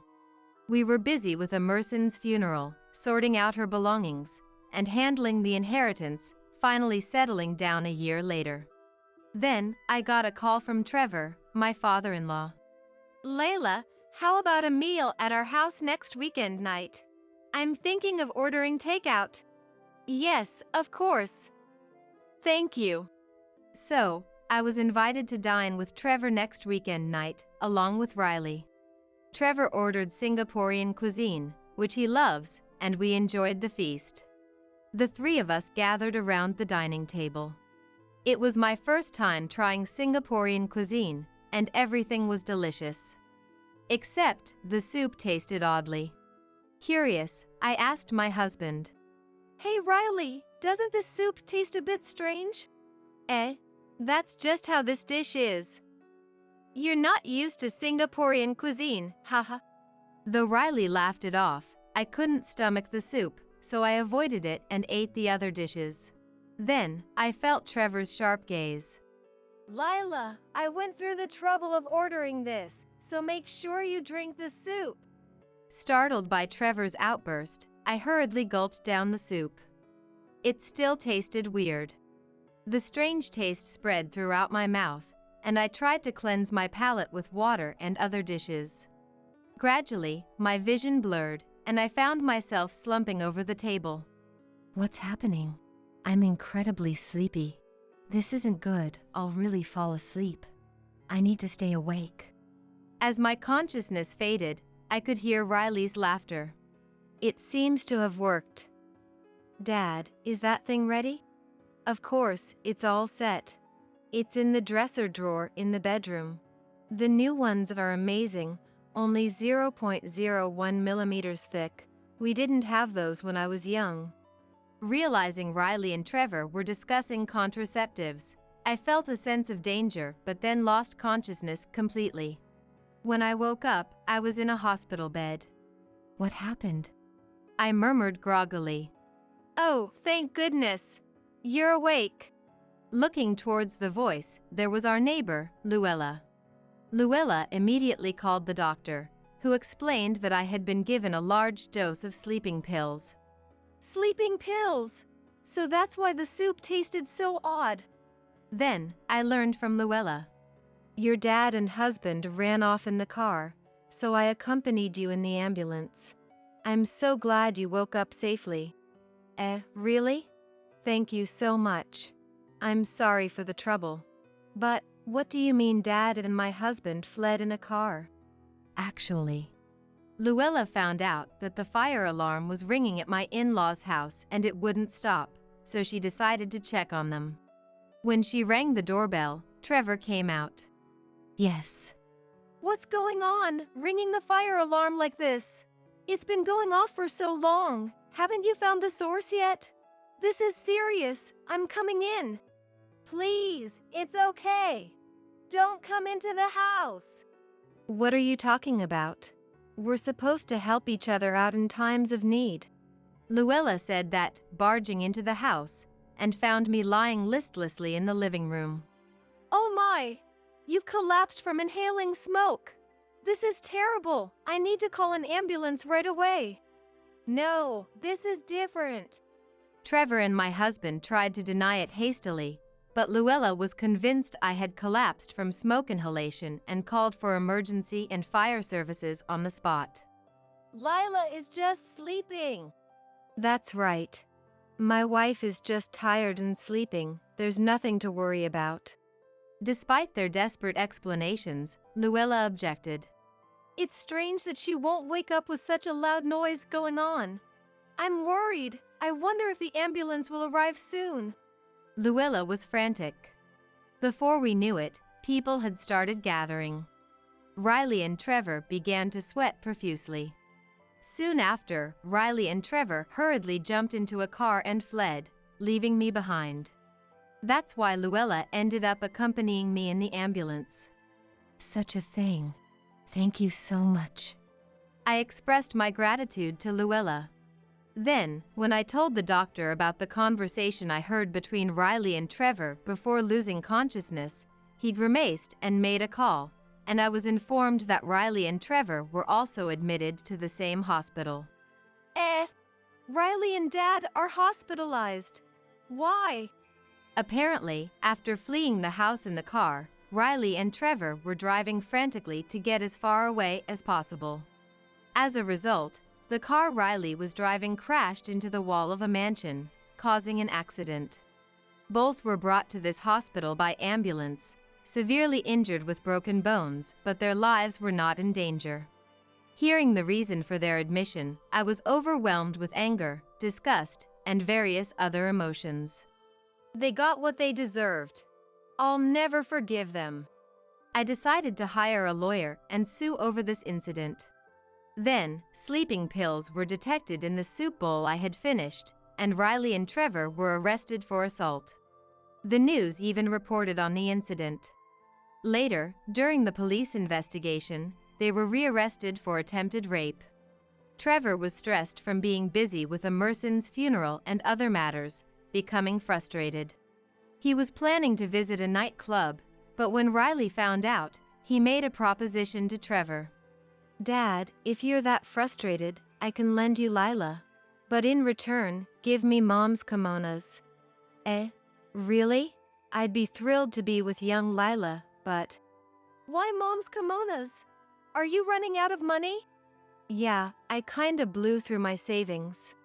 Riley had squandered his savings on gambling and offered me in exchange for Emerson's kimonos, which came from a distinguished family and were valuable. Riley knew this and proposed the trade to Trevor. Lila doesn't know I'm hooked on gambling. I've used quite a bit from our joint savings account, so I want to cover it up before she finds out. I see. But I can't imagine Lila agreeing to be with me. That's okay. I have a good idea. You still have some of Mom's sleeping pills, right? Emerson had been prescribed sleeping pills for her insomnia before she passed away. With those sleeping pills remaining, Riley and Trevor concocted their plan. They decided to dissolve powdered sleeping pills in the soup and proceed after I had fallen asleep. Perfect plan, right? This way I get money, and Dad's frustration is relieved. It's all good. Right. Let's invite Lila over for a dinner party next weekend. However, their scheme was abruptly foiled by the ringing of the fire alarm, leading to the foolish outcome of causing an accident in their haste to flee in the car. It turns out Riley and Trevor are hospitalized in the same room. Damn it! How did it come to this? It was supposed to be a perfect plan. If only the fire alarm hadn't gone off. In the end, we couldn't do anything with Lila and ended up getting seriously injured. What a mess. Damn it! As they openly wept and voiced their grievances, a nurse visiting their room informed them with displeasure. I had demanded compensation through a lawyer in the divorce proceedings, but both of them flatly refused to pay any settlement for the divorce. To demand compensation from me, her husband, in a divorce trial. Nothing actually happened, so it should be fine. That's right! In the end, all we did was give Lila sleeping pills and nothing else. Both their reasoning left me and my lawyer utterly dumbfounded. Even when told that administering sleeping pills without consent is unacceptable, they wouldn't listen at all. Moreover, Hey! Lila! Tell the police not to sue me and Dad. If the victim asks for a non-prosecution, the police won't sue, right? they had the audacity to command. How low could they possibly be? I continued to ignore them, but they persistently demanded not to sue and to ask for a lighter sentence. However, their demands suddenly stopped at one point. After giving orders every day, it was strange for them to suddenly cease. Curious, I decided to investigate. It turns out they had encountered a serious problem. The owner of the mansion whose wall was destroyed when Riley and Trevor crashed into it was furious and had demanded they pay for the repairs. The damage was extensive, so the cost of repairs was significant. Moreover, my husband had lied, saying, "We were rushing to the hospital because Dad was suffering from an illness, and that led to the driving mistake." However, the incident was reported in the news.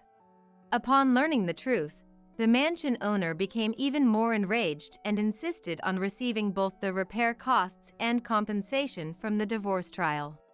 As a result, Riley and Trevor seemed to have bigger problems than just dealing with me. "It wasn't on purpose. Please forgive us. We beg you." Riley and Trevor were pleading, but the mansion owner was unforgiving. They were told they must pay no matter what.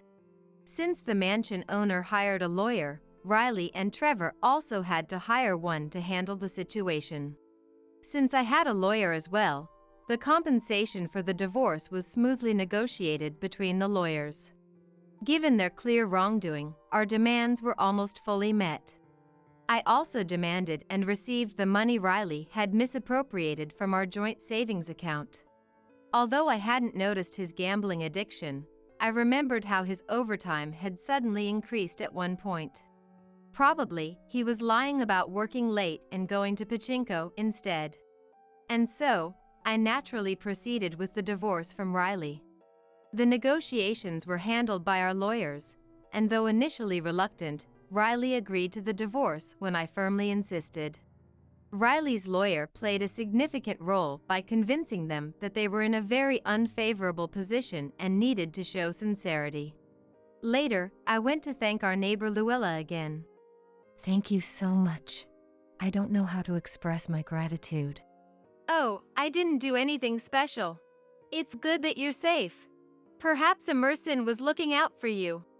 Emerson, you say? What do you mean?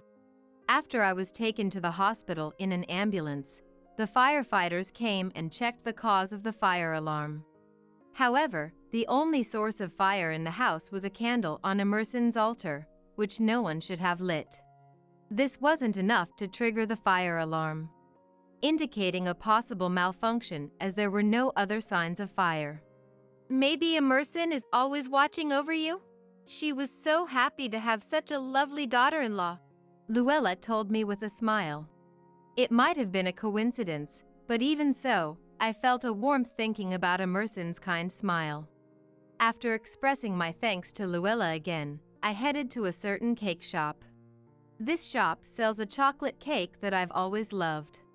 When I had promised to have tea time with Emerson, I wanted her to try the chocolate from this cake shop. After buying sweet buns, I went to the florist to buy flowers that matched Emerson's cheerful image, with a fresh impression, and headed to visit her grave. Offering the flowers and chocolate at the grave, I expressed my gratitude to Emerson.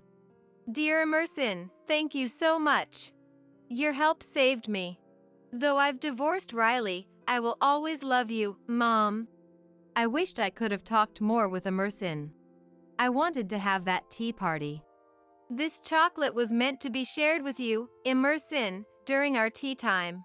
It's really delicious. Just then, the wind blew softly. Feeling as if Emerson had responded, a tear fell from my eye. But thinking that crying would worry Emerson, I lifted my face, smiled, and said, I'll visit again, Emerson, and moved on. I decided to take the chocolate back with me later, as I couldn't leave it at the grave. On the way home, I felt incredibly refreshed.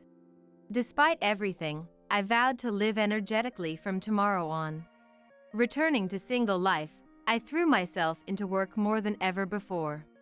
Riley and Trevor, with their complex fractures, seem to still be in the hospital. The owner of the mansion is trying to collect the repair costs before they are discharged and sent to prison, and it seems they had to sell their car and belongings to pay back the money using their savings. Physically and mentally devastated, and with prison time awaiting them. They are experiencing a living hell. I hope they reflect deeply and pay for their crimes once they are discharged and sent to prison. Since then, I've been visiting Emerson's grave regularly, updating her on my life. Having had enough of love for a while, I've decided to enjoy being single and am studying hard to earn new qualifications. I plan to live every day without regrets. My husband called me disgusting for my severe morning sickness, looking down on me with cold eyes. You're the one who threw up and made a mess, right? Hurry up and open the window to air it out. If the smell sticks, you're paying for it. Just because you find it hard to go shopping or cook doesn't mean morning sickness isn't an illness. Don't be so stupid. On top of that, as my morning sickness got worse, my husband left me at home and went on an overseas trip with mother-in-law, Audrina. That was the last straw for me, and I began to plot my revenge. A week later, my husband called, furious. I laughed it off. Since you told me to clean the house, I did just as you said. Got a problem with that? I'm Kimberly, a 28-year-old office worker. My husband, Eamon, and I live in a detached house and both work while we've recently become pregnant. While I was happy, my morning sickness was so severe that I couldn't go to work on some days. Fortunately, many at my workplace were understanding. Once you get through this, it'll get easier, so make sure to rest and take care of yourself. They gave me some time off when I was considering quitting. So, I spent my days at home, resting as much as possible, eating when I could, and doing household chores. The problem was my husband. He practically stopped doing any housework at all. You're always at home, right? Even a pregnant woman can clean, so at least do that. While my husband used to do household chores when we were both working, he stopped doing anything since I took my leave. Even when I said I couldn't do it because of severe nausea, he wouldn't listen.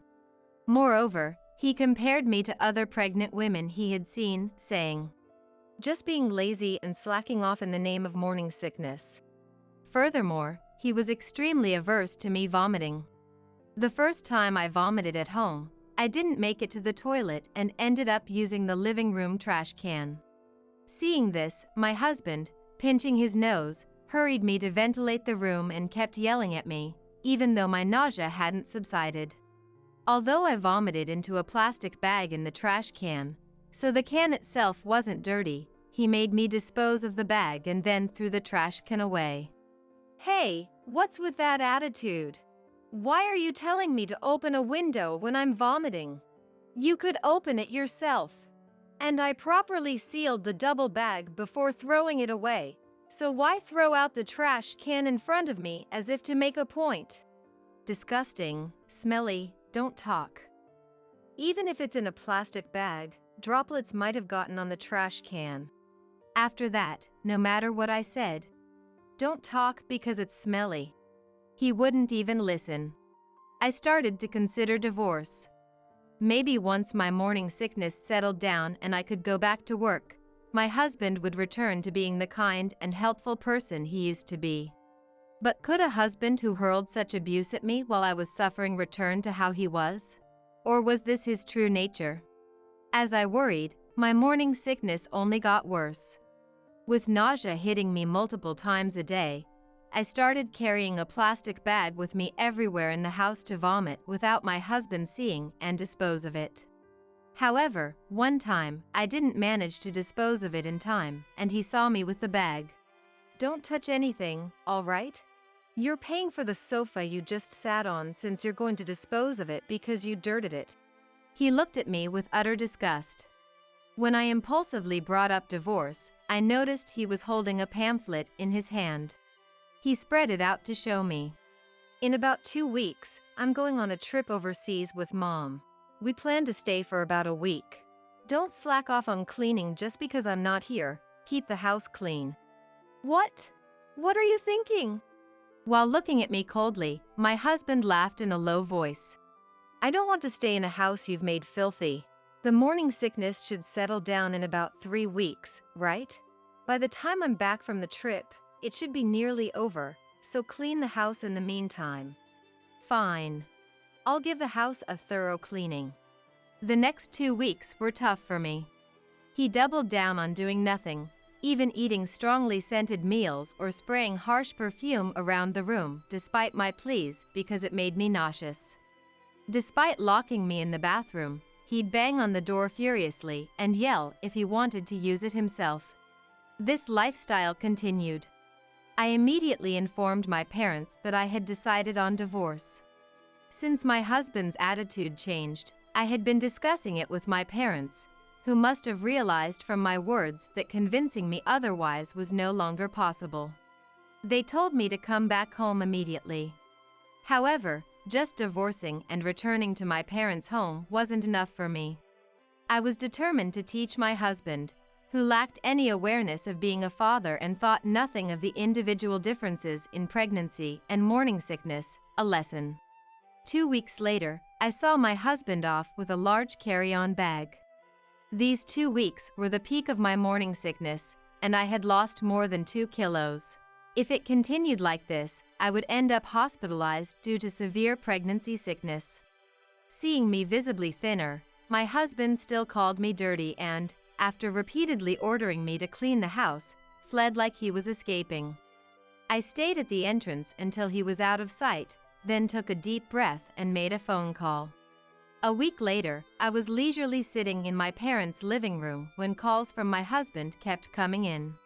Calls from my husband kept coming in one after another. After watching for a while, my parents started to panic, so I reluctantly answered.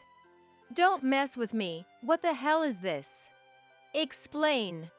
I instinctively moved my smartphone away from my ear at the sound of my husband's loud voice the moment the call connected. Still, I sighed at the loud enough voice and listened to him. I can't get into the house. What's going on? Don't change the locks on me while I'm away. The real estate agent changed them. It's kind of gross to have the same keys as the previous tenant for the next one, right? So, they changed the locks when selling the house. Huh? Real estate agent? Oh, didn't you see the sign? It's right there next to it, for sale. There was silence on the phone for a while before the angry voice came again. What are you doing on your own? Who gave you permission to sell it? Why are you selling it? You said the whole house smells. So, I cleaned the entire house, including that.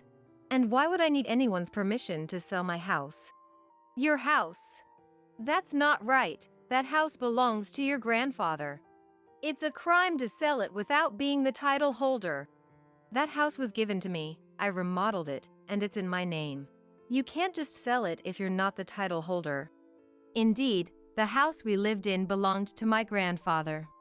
However, after my grandfather passed away, I, still single, remodeled it into its current form, and after getting married, my husband moved in to live together. My husband was momentarily speechless knowing the title was in my name, but quickly changed his approach. That house is where I live too. You can't just kick out a resident like that. It's illegal to sell my stuff. Besides, it was our house since we lived there as a couple, so it's not just your house anymore. Unfortunately, that house was in my name before we got married. We never changed it to a joint title after marriage. Plus, I moved all the stuff out after, so your things are all safe. I did dispose of the sofa you said was smelly, though. My husband seemed panicked by the mention of moving out his belongings. He was asking where and when. It's at your grandmother's house. After all, you're away with Dad gone and no siblings. There was nowhere else to send it but your grandmother's when you went overseas with Audrina.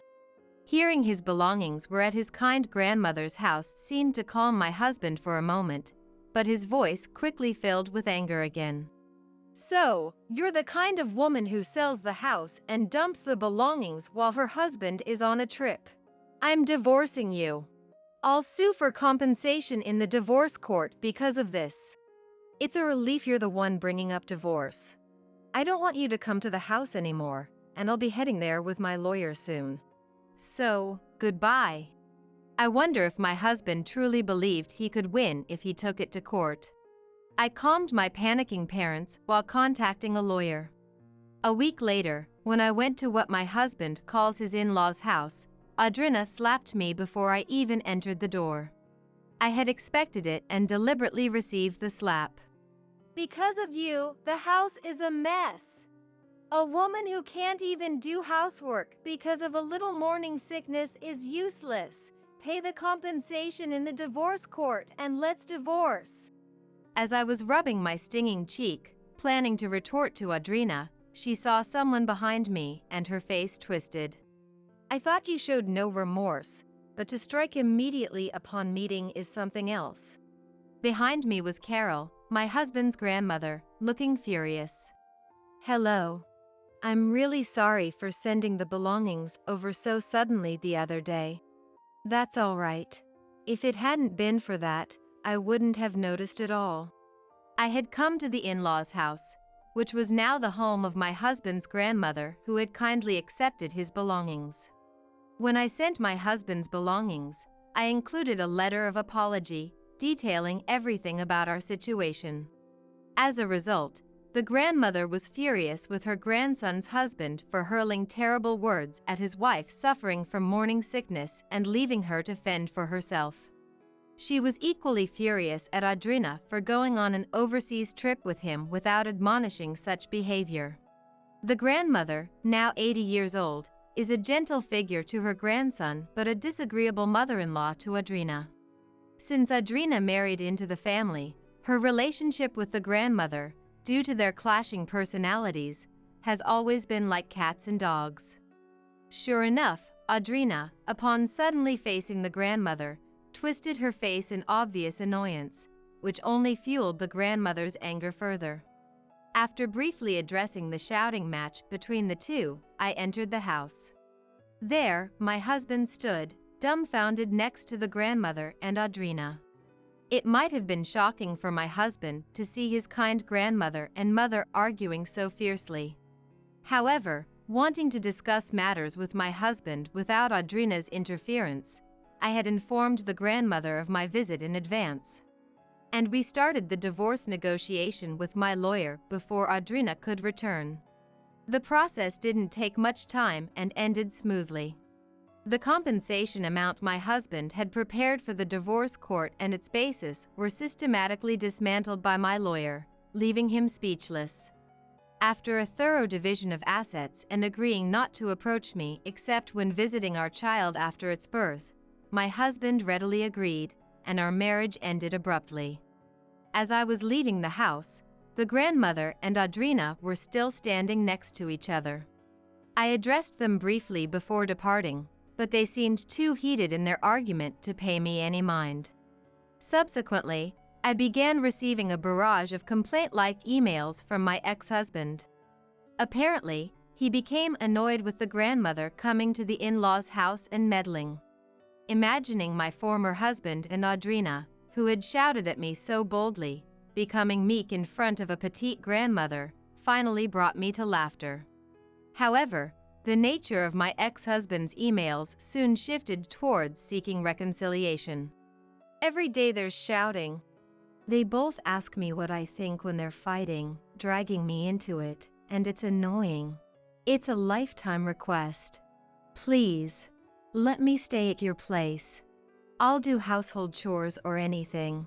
I won't do anything terrible again, and I'll never say it. I want to meet our coming child too. I love you. I want to remarry you. I responded mechanically. I will not reconcile. As for the child, you can meet if you pay child support. And left it at that. Eventually, the messages from my ex-husband ceased. Apparently, unable to bear the living conditions, he left Audrina and went somewhere. Not providing any support, Audrina, not yet of pensionable age, is scraping by on her savings. Audrina herself contacted me with this news. No one's helping me. Please, I want to stay at your place. I only went on the trip with my son because he invited me. I had no idea you were suffering so much from morning sickness. She claimed, lining up convenient excuses over the phone, but when I threatened to report her to the police, the calls stopped. Apparently, the grandmother also refused to help, and Audrina, limited by her savings, began working part-time. Thus, she no longer had the energy to call or email me. However, the altercation between the grandmother and Audrina that day is well known throughout the neighborhood, and they saw me deliberately receiving Audrina's slap. Consequently, the neighbors have distanced themselves from Audrina, leaving her to live uncomfortably in her home. Seemingly unable to afford renting a new apartment, she spends her days diminishing in stature. Yet, living alone in a rent-free house should be manageable on a part-time income. My morning sickness has finally subsided, and I no longer vomit.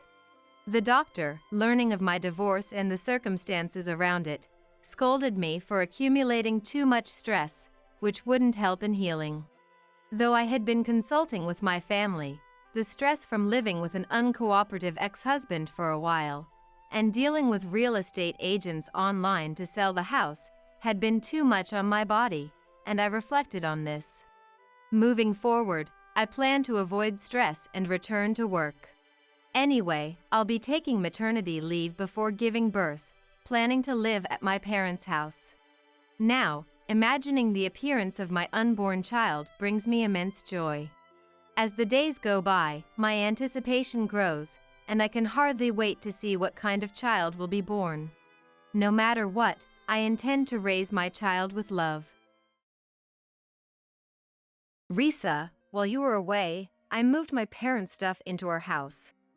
What? What do you mean by that? While I was on a trip, my husband Polly had moved his parents' moving boxes into our house without asking. And on top of that, I received unbelievable treatment from Polly. You should not come back anymore. Polly doesn't want me to come back home anymore. Even though this house is where our family has always lived, Polly wants to kick me out and live with his parents. However, I had anticipated being kicked out by Polly and easily retorted, "Okay, I'll move out on my own." I sought advice from my dad, Mike, and took a certain action. First, I sent an email to someone and made a plan. I returned to America with Mike. And then, I came back to our house. I started to execute the plan as intended. Polly, who had been naively thinking he could live with his parents, was surprised by the unexpected turn of events. Actually, the plan I had made with Mike was: my name is Risa. I am a 45-year-old dietitian working in a hospital. Originally, I was supposed to follow in Mike's footsteps, but inheriting my mom's love for cooking, I became a dietitian. However, my beloved mom passed away before I graduated from college. After that, Mike started working in France, so we sold the house I was born and raised in, and I started living alone in an apartment. Being plain-looking since childhood, I've always been inconspicuous wherever I go. Moreover, attending girls' schools from middle school to university, I had no encounters with men, and I had never had a boyfriend. However, I was fortunate to meet good people wherever I went, and after graduating from college, I got married. At that friend's wedding, I met my current husband, Polly, who was 3 years older than me and a friend of the groom. He seemed like the type who would be popular with the ladies. Luckily, or perhaps coincidentally, he had just broken up with his girlfriend. His ex-girlfriend was a nurse, and it seems they broke up due to misaligned schedules and night shifts. When I mentioned that I was a dietitian with early mornings and few holidays, he was very pleased. However, at that time, I was busy studying for the national exam for registered dietitians, so I was busy on weekends. Even so, he was kind enough to send me messages, saying, "I miss not being able to see you, but good luck with your studies." Feeling a sense of destiny with him, I thought I'd like to marry him if I passed. And on the day of the exam results, he invited me out to celebrate my passing that night. "Congratulations on passing! This is how I feel, would you accept it?" What he handed me was an engagement ring. He proposed to me right then and there. Overjoyed as if my passing was his own, I tearfully said yes right away. And so, our married life began. At first, we thought about living in an apartment, but with Mike's help, we bought our own home. I was looking forward to a happy life from now on, but after getting married, I started to feel a sense of discomfort around Polly. Thinking it was because I had no experience with men, I assumed it would be okay once I got used to it. However, one day, when Polly was looking at my pay stub, he made a comment that made me do a double take. "What's this?" I thought dietitians, being professionals, would earn more. I'm disappointed. What? Well, I just started working, and we're both working, so an income of around $200,000 should be fine, right? I retorted, feeling somewhat offended. It's not like I got married to be supported by my husband, but being told my salary was low didn't feel good. Yet, Polly went on to insult my earnings further. I've been totally deceived. If I knew the income was this low, I would have asked before getting married. A nurse would have earned more. Polly must have been talking about his ex-girlfriend. It's one thing to complain about my earnings, but comparing me to his ex-girlfriend is unforgivable. Indeed, nurses receive night shift allowances and holiday pay. In comparison, my salary is lower because I have fewer early mornings and holiday shifts. However, I have my own side of the story to tell. I happened to see Polly's pay stub the other day, and it turns out he earns even less than I do. Yet, I thought we wouldn't struggle with our combined incomes, so I didn't say anything. I tried to gently break it to Polly, not wanting to hurt his pride. Well, it seems like you have it tough too, so I guess you were hoping for a bit more from my salary. Sorry for not meeting your expectations. That's right. I work for a small company, and my salary is really low, so I wanted to marry a professional woman to achieve financial stability. I only meant to cheer him up with what I didn't even believe myself, but I never thought Polly would take it seriously. Before we got married, he was happy that my work hours were regular, but after we got married, he complained about my low income as if he had changed his stance. What kind of world does a man live in where he expects his wife's income to be higher than his? I was just dumbfounded by Polly's unreliable behavior. As soon as he knew about my income, Polly started looking down on me. Yet, he wouldn't hesitate to buy whatever he wanted without restraint.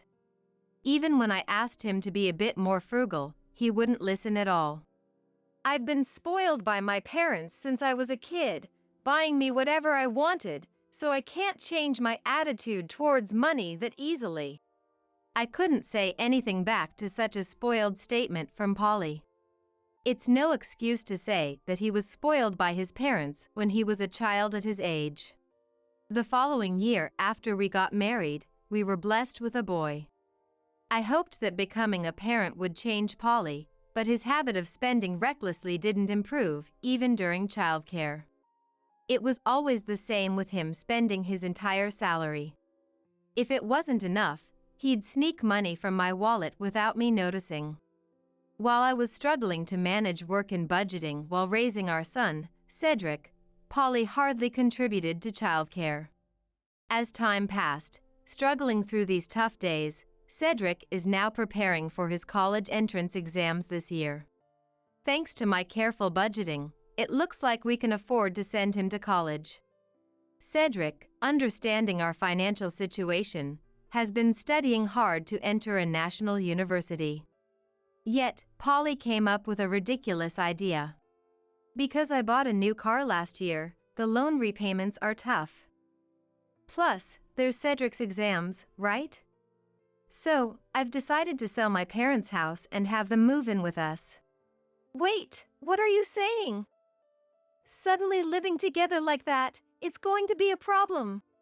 Why? Risa, you get along with my parents, right?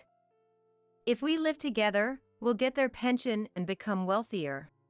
Indeed, I don't hate the idea of living with my in-laws. It's just that I didn't like Polly's way of making decisions on his own.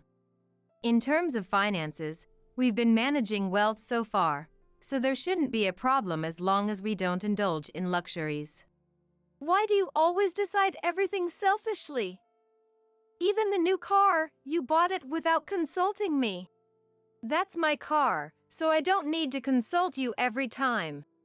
Seeing Polly's selfish behavior, this time, Cedric got furious. Dad, enough is enough. When I go to college, I might come home late from part-time jobs or clubs. If grandparents Arnold and Rothy are living with us, it's going to be awkward, right? Why don't you discuss these things properly with Mom? Cedric, coming out of his room all of a sudden and raising his voice, left Polly wide-eyed in surprise. But the next moment, Polly turned to me, lashing out as if he was taking it out on me. Cedric talking back to me, his dad, like that is because of your poor parenting. Reflect on it. Saying that, Polly locked himself in his room and didn't come out for a while. I was happy that Cedric stood up for me. However, I was worried that the current home environment would affect his exam preparations. Despite my worries, Cedric successfully passed his first-choice national university. But tired of living with Polly, Cedric decided to move out and start living on his own. He said he wants to try his best on his own without relying on his parents, even if it means working part-time. Even so, Polly continues to ignore both me and Cedric. Ever since it's been just Polly and me at home, we don't even talk though we're in the same house. It feels suffocating. During these days, feeling mentally drained, I called my dad Mike in France to seek advice. Mike, worried about me, suggested I come to France for a while. I thought I couldn't take a long break because of my job, but it seems my colleagues were worried about my pale complexion recently. After explaining the situation, I was allowed to take some time off. However, I wanted to keep my consultation with Mike a secret from Polly.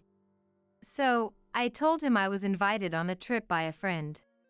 I hoped that if I was away for a while, Polly might cool down a bit. But heading to Mike's, an entirely unexpected situation unfolded. Starting with a call from Polly while I was in France. Risa, I've moved my parents' stuff into our house while you were away. What? What do you mean? What do you mean, what? I've been saying, haven't I? That I'd live with my parents. More than that, Dad and Mom are angry with you. They said a wife who spoils their son like you is the worst. No way. I couldn't believe what Polly was saying. My in-laws shouldn't be the type to speak ill of me like that. So, I've decided we'll live with my parents and me from now on. If you were here, it'd inconvenience my parents. After all, you're the strict wife who makes their son speak ill of them. Polly must have badmouthed me to my in-laws. Maybe the part about them being angry with me was also a fabrication. Angry, I thought about shouting something back. But, to stay calm, I just said, "I'll call you back later," and hung up. Luckily, Mike was home, so I immediately shared the phone call's content with him. Mike, looking disgruntled, shook his head. Polly, really? Relying on his parents at his age. That's what I'm saying. I don't understand why I have to be the one kicked out. After a long discussion, Mike came up with a suggestion that excited me. I thought this would teach Polly a lesson. First, I contacted someone by email, then called Polly's mobile phone. Polly, talking over the phone won't cut it, so let's discuss this when I get back from my trip. I said this calmly, but Polly, with a laugh in his voice, replied, "You shouldn't come back." Just as Mike advised, Polly didn't want me to return home. Expecting this, I retorted easily, "Okay, got it. I'll just move out on my own." Huh? Polly sounded taken aback by my unexpected response. But thinking I was just bluffing, he laughed and replied, "Move out? Where to, when you have nowhere to go?" "Oh, to the place I'm currently at." "What are you talking about? You're on a trip with friends. Wait, you're not with a man, are you?" Now he seemed to misunderstand that I was with a lover, so I decided to reveal the truth. "Well, if it's a man, it's indeed a man. But, you know, it's Dad." Mike's place." Polly sounded relieved. But he'd be surprised by the next part of the conversation. "Dad's living in a mansion in France now, so I've decided to live here too. That's why we're going to sell the house we've been living in." "What? What do you mean?" "Well, you should know, right? That house is in Dad's name, built for us." If I'm not living there, it's to be sold. What? But Dad and Mom are here right now. What are you going to do? That's what I said. It's no use talking over the phone. Polly, finally grasping the situation, hung up without saying anything else. He can't possibly imagine the further tragedy waiting for him upon my return to America. A week later, I returned home with Mike, where Polly was living with my in-laws. At the entrance, my in-laws greeted us with smiles. Mike, it's been a long time. Yes, I can't often return to America due to work. Risa has always been under your care. While Mike and my father-in-law Arnold were exchanging greetings, Polly quietly emerged. It seemed he hadn't yet informed them about the house sale. Looking awkward, Polly just bowed his head. Polly, the movers are coming today to pick up the stuff. Have you prepared everything? All your stuff is already packed.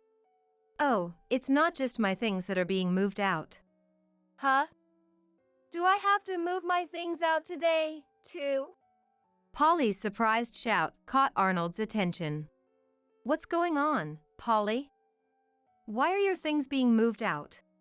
Polly, looking guilty, hesitantly explained the situation. Arnold became furious and started yelling at Polly. You said this house was bought under your name with a loan so we could live together. Making your parents ashamed, unforgivable. Arnold's thunderous voice left Polly speechless. Then, the moving truck arrived. After my things were moved out, my mother-in-law Rothy came out to direct the movers. Thank you for your hard work. Our stuff is prepared here, please take it. Rothy had neatly prepared all the household items, including Polly's. Seeing this, Polly was dumbfounded. Mom? What's happening? Why are you packing Dad's stuff too? Where are you planning to take it? Watching Polly panic and question Rothy, we all burst into laughter. You've been completely fooled. What? What's going on? Why is everyone laughing all of a sudden? Indeed, this was all a plan to trick Polly, discussed in advance by everyone here. The first person I contacted by email from France was Rothy. Rothy had been worried about my tired appearance for some time. After repeatedly asking why, I ended up telling Rothy everything about Polly. Rothy was shocked, especially at the part where Polly blamed his extravagant habits on his parents spoiling him.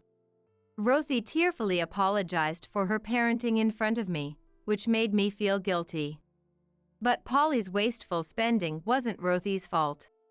As I comforted Rothy, our bond deepened. For me, without a mom, Rothy became someone I could consult about anything. Mike was aware of my close relationship with Rothy.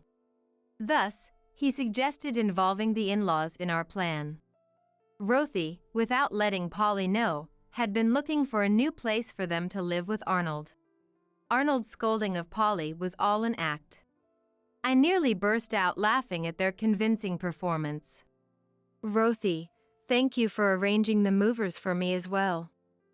Now, I can move to the house Dad built in France. I'm sorry, Risa. My son has caused you so much trouble. Rothy, we agreed not to say that, didn't we? Rothy and I laughed together. Polly, unaware of how close I was with his parents, looked surprised. Mom, where are we moving to? We've already sold our family home. We've already arranged a new place for us. Polly seemed relieved at Rothy's words. But that relief would soon be short-lived. So, it was like that. I worried for nothing. Then I'll just go there too, right? What are you talking about? That's a senior living apartment for Arnold to live in with someone else. Polly, you're not a child anymore. Find your own place to live. As soon as Rothy said this, Polly's face turned pale. That's impossible. I don't even have the money for moving, let alone find a new place. Indeed, Polly had squandered his salary on hobbies and entertainment, leaving him with no savings. No matter how he struggled now, it was his own responsibility. Desperate, Polly looked at me with pleading eyes. I could guess what he was about to say. By the way, Mike built quite a big house in France, right? I had no idea you were such a well-off lady. Listen, I'll do anything you say from now on, so could you take me with you to that house? Suddenly speaking in a sweet tone, he was indeed trying to rely on me. I had no intention of indulging such naive thoughts and firmly stated my position. I've been fooled by your kind words on occasion, but I can't forgive you anymore. You've barely contributed to our living expenses and have just been playing around. I don't want to be your wife anymore. I've already discussed this with Cedric on the phone yesterday, and we've decided to get a divorce. Cedric agrees it's for the best. I vented the feelings I had been holding back, feeling a sense of relief. My in-laws seemed to agree, nodding deeply. What am I supposed to do now? Polly cried, tears in his eyes, but my decision was firm. I presented him with the divorce papers and demanded his signature. Yet, Polly stubbornly refused to sign. Seeing this, Arnold showed his anger again. Polly, enough is enough. After all the trouble you've caused Risa, now you're thinking of relying on her parents' home. I'm ashamed to call you my son. That's right. I admit, I've spoiled you too much. But Polly, you're an adult now. Stop being so selfish and start living on your own. Convinced by his parents' earnest persuasion, Polly shed tears. What? Even Dad and Mom? Do I have no allies here? Muttering so, Polly signed the divorce papers. He then arranged to store his belongings in a storage unit and left the house alone. Betrayed by the parents he thought were on his side, he was visibly shocked. However, the in-laws had decided to cut ties with Polly. Not just them. I also promised never to let Polly see Cedric again. This was a strong request from Cedric. He had always resented Polly for never acting like a father. With the divorce as an opportunity, Cedric wanted to sever ties with Polly. I thought it was for the best for Cedric. Rejected by his parents and disowned by his son, Polly must have lost the will to live. Having lost everything, Polly spent some time living in monthly rental hotels and internet cafes. But once he received his salary, he managed to move into an apartment where he could live alone.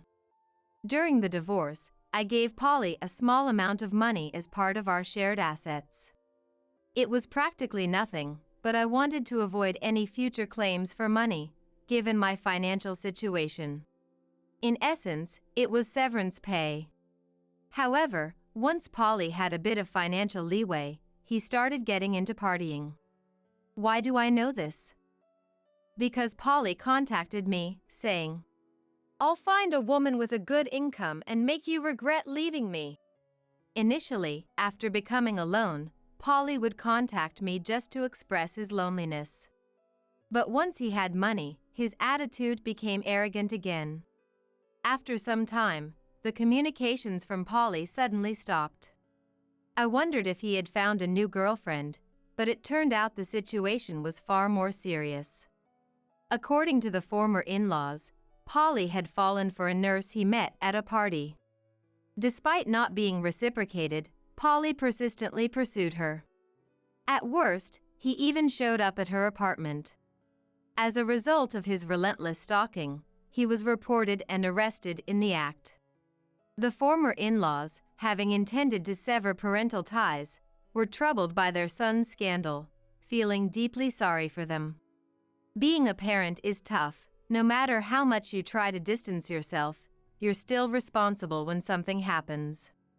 Despite causing so much trouble for his parents, Polly seemed unrepentant. During the interrogation, It was true love, he kept insisting. This led to a judgment that he was not remorseful, and his release was delayed. Such a man is better off cooling his head in prison for a while. After all, a penniless man in his 50s chasing such ideals will only cause annoyance. Now, I live elegantly in a mansion in France with Mike. Still not accustomed to the environment and not fluent in French, I'm not working yet. However, I can't stay unemployed forever, so I'm attending French lessons. Once I'm proficient in the language, I plan to help out with Mike's company. As time passed, Cedric graduated from university. He then moved here to work at Mike's company. In fact, Mike had called him over with the intention of making Cedric his successor. It was lonely being apart from Cedric for 4 years, but now we can live together forever. This thought fills me with joy. Now that I've become quite fluent in French, I assist with Mike's company and work as a cooking class instructor locally. Though my marriage failed, my life in France is very fulfilling.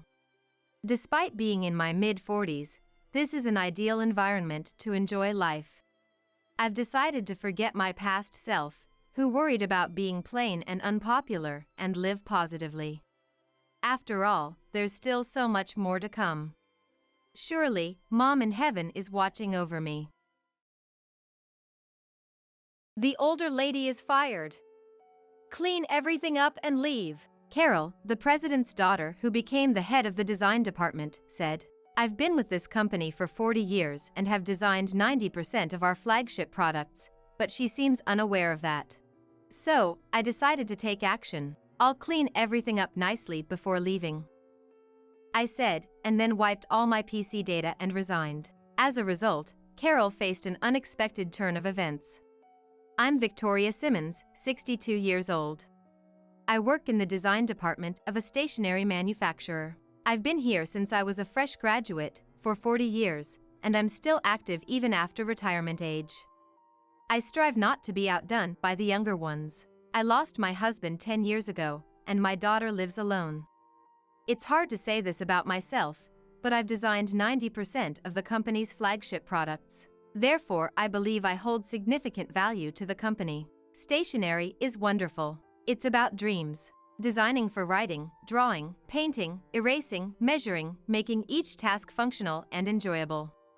These designs cater to everyone, from school children to professionals. How long I can continue, no one knows. But since I love my job, I joke with the younger employees that I'll keep going until I can no longer stand. One morning, the President Kennedy, who I joined the company with, showed up at a meeting. It had been a while since he attended. He brought a woman with him. "Good morning, everyone. It's been half a year since I last saw all of you, hasn't it? Victoria, you're looking well." Kennedy and I joined the company in the same year. He used to be in sales, and we often talked at internal product presentations. Unlike the typical arrogant son of a president, he's sincere and humble. It's been 10 years since he took over from the previous president. Today, I've brought the replacement for the department head who recently left. Kennedy encouraged the woman beside him to greet everyone. She stepped forward and greeted. "Hello, I'm Carol Kennedy. I look forward to dedicating myself to the future growth of our company. Please, let's work well together." Everyone in the department was surprised. No one had expected the president's daughter to be appointed as the head of the department. As you all may know, our company is planning to expand overseas starting this year. We sent Carol to study abroad for a long time for this reason. She will help us create designs that are globally competitive. Let's all unite in this effort. After saying so, Kennedy left in good spirits. Wilson, one of the colleagues, approached me. "Victoria, what do you think about her? Carol, I mean. I've known Carol since she was a child. We've never spoken, but the president used to bring her to company recreation events. Haven't seen her in a long time, but she's grown into a fine young lady. I think the president wants to make use of her international experience. But whether she understands the design industry is another question. So, we'll see how she does, huh?" I could sense a hint of disdain for Carol in Wilson's expression. Wilson, we just need to focus on our responsibilities. Yes, you're right. I'm sorry. However, as it turned out later, Wilson's intuition was spot on. A month had passed since Carol took charge. We continued as usual, brainstorming new ideas for stationery and designing in front of our computers. Everyone, I have something to say. Is that okay? Carol said so and walked to the center of the room. She then started speaking. We will start developing products for the international market next month, starting with UK. If things go well, we will establish a base in London and then expand to hub offices in various locations. Wilson's eyes widened. So, as a start, we will develop new products. The ideas and designs will be decided through an internal competition. The strategy was to sell some of our existing products while simultaneously developing new ones. The release of the new products, both domestically and internationally. It was set for 6 months later. I had a question. Carol, is there a specific concept for the product development? Her face, which had been amiable until then, hardened. The fact that I didn't mention a concept means it's the same as before. Simmons, you're our most veteran employee, right? I didn't expect such a basic question from someone like you. I was taken aback by her unexpected response. If I had to say, I don't want anything outdated. With a composed face, Carol finished speaking and returned to her desk. The internal competition was held weekly. I thought, wouldn't it be wonderful if, like Hollywood movies, American origin stationery could become popular worldwide? I kept searching for new product ideas. What's different from my younger days is that the number of ideas that come to mind decreases with age. However, the quality of each idea has certainly improved. So, I wasn't worried even if I didn't come up with ideas every week. But Carol seemed not to tolerate that. In this past month, everyone has worked hard. We've had over 200 ideas, with Wilson contributing 20%. It's not just about quantity, especially since we don't know what the market expects.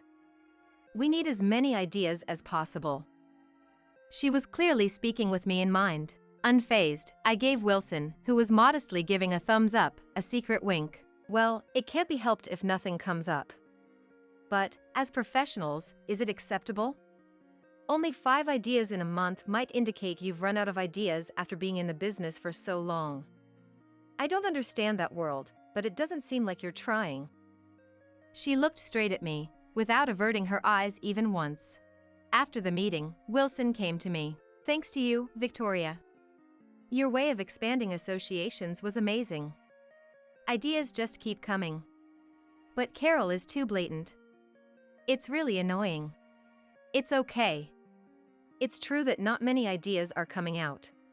But, has she seen your ideas? Just talking numbers here. 1 of yours equals 10 of ours. Does she understand that? That's all right. Maybe the British won't like my ideas. The final judgment is by the users. Another month passed. We narrowed down our ideas and designed about 50 specific products from them. None of my ideas were selected, but about 5 of my designs were nominated. Carol seemed displeased by that. Today, a buyer from UK, Mr. Lee, will visit us. He's agreed to take over our agency there. We hope to decide today, but at least we want to narrow it down to about 5. Especially the younger ones, look forward to it. In the afternoon, Lee arrived and headed to the conference room with Carol. They returned after about 3 hours. Congratulations, Wilson. I think it will be one of your 3 designs. Carol spoke to Wilson with a big smile. He looked surprised. Later, I heard that everyone thought one of my designs would be chosen. Thank you. But, are you sure? Shouldn't it be Victoria's? That's fine. Mr. Lee liked it, and so did I. Oh, yes. Thank you very much.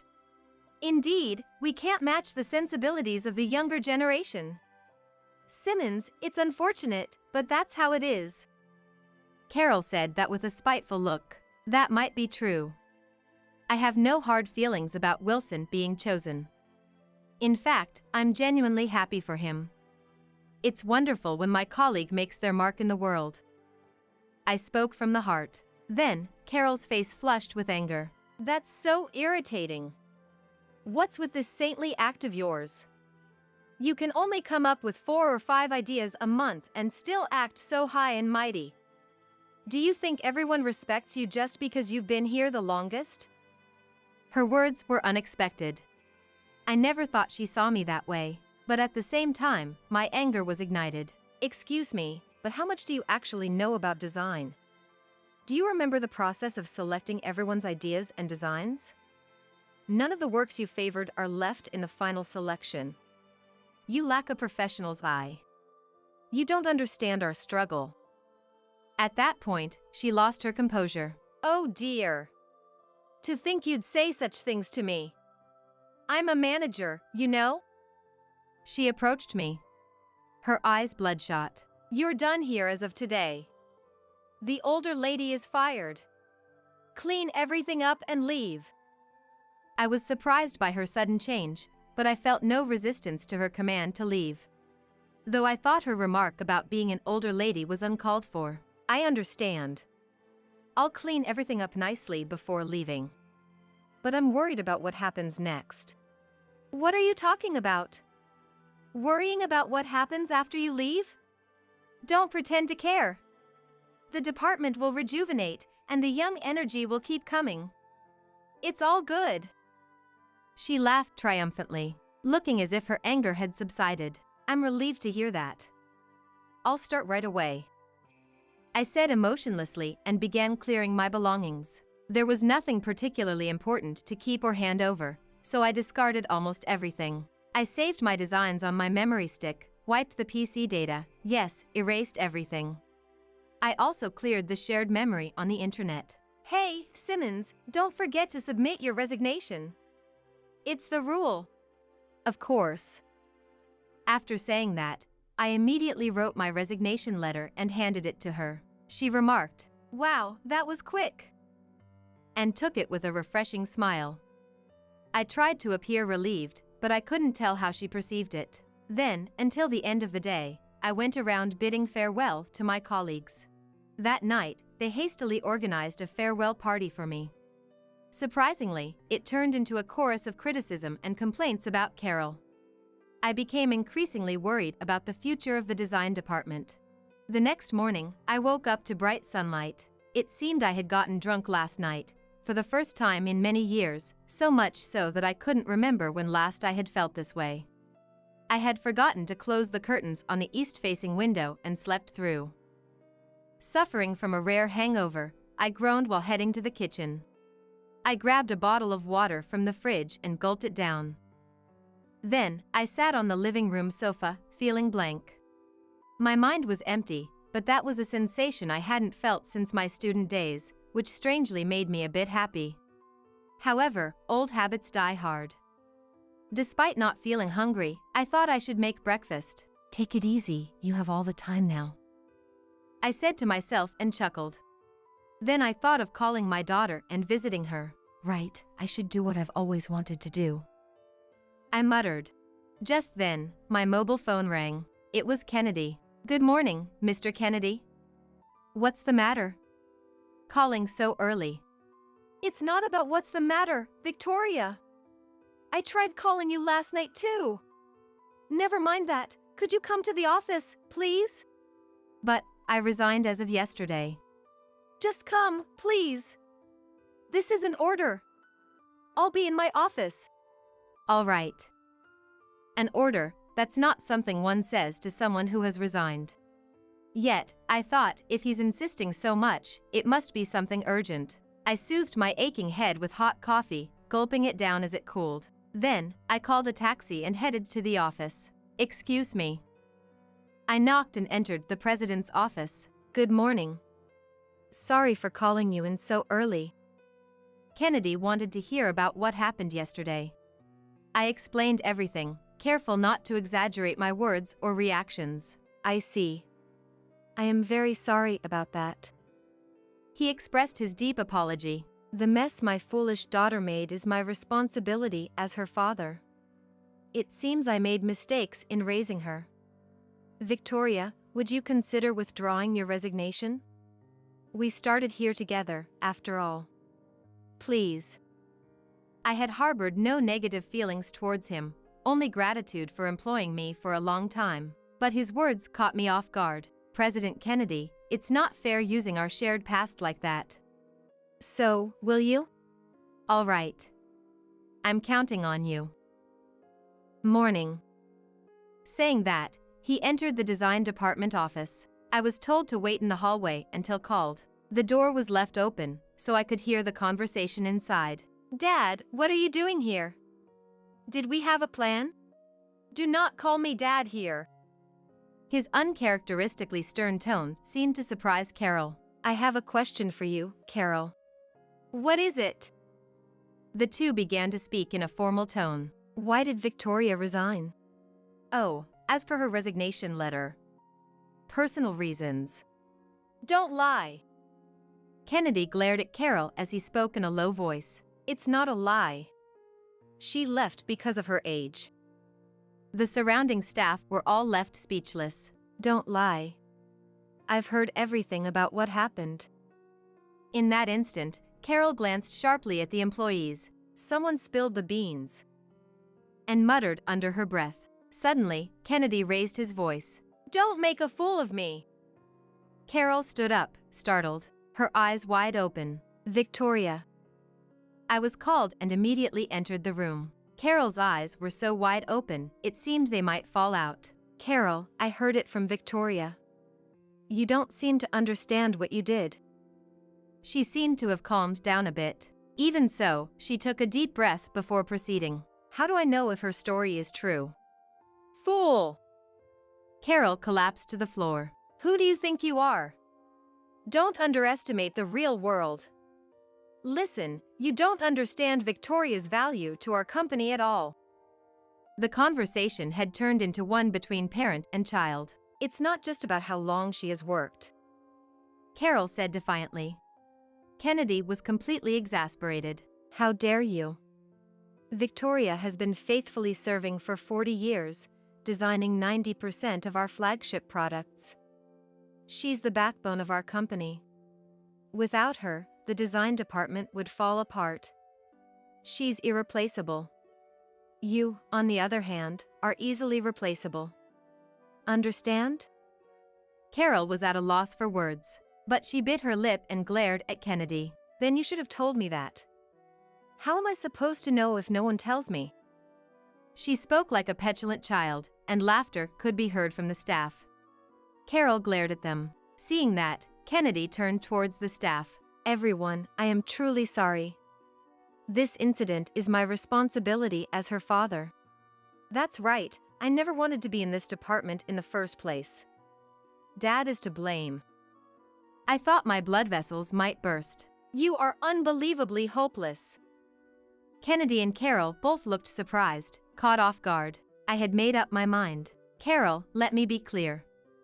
You are not cut out for a managerial role. In fact, you have a fatal flaw as a professional. Your conversation with President Kennedy just now proves it. You may have forgotten, but you called me an older lady. And as I've said before, your judgment in design is non-existent. It's hopeless. Carol was still in shock. I've changed my mind and decided to come back to work, for the sake of the president and the design department. I've chosen to cherish my passion. I then said to Kennedy, I'm sorry for my outburst. He shook his head and replied, Not at all. Thank you. Carol was biting her lip in frustration again, this time looking down. Then, a phone call came. It was for Carol, but after a moment of hesitation, Kennedy answered it. The caller was Lee. Kennedy listened, nodding and showing surprise at times, and eventually said, That's fine. I apologize for the inconvenience. We look forward to continued cooperation. He hung up. It was about the selection of the design. Lee said that although my design was his top choice, he reluctantly went with Wilson's due to Carol's strong insistence and persuasion. He found it hard to discard my design and thus reached out. It seemed that Carol had come to terms with the situation. She finally seemed to surrender. She dropped like a wilting sunflower. After Lee's call, Kennedy laid out the conditions to Carol in front of the staff. You will decide your own future. If you want to work in our company, start from the new employee training.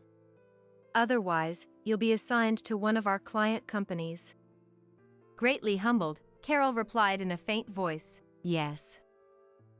After the two left, all the staff gathered around me, expressing their joy. Although it was the unfortunate outcome for Wilson. "See, I told you. This is for the best," he said with a smile.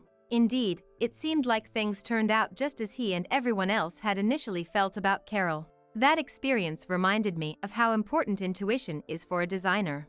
Subsequently, our market expansion into the UK went well. This time, we targeted teenagers.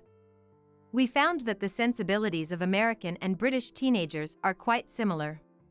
While I don't think it applies to all age groups, it was a revelation. Considering the global use of social media, it's clear that sharing of sensibilities is happening faster than imagined. So, I believe that designs aimed at American consumers could also sell well. At my age, I never thought I'd be doing work with such a worldwide impact. I'm more motivated than ever. Visiting my daughter will have to wait. I guess it'll be another video call tonight.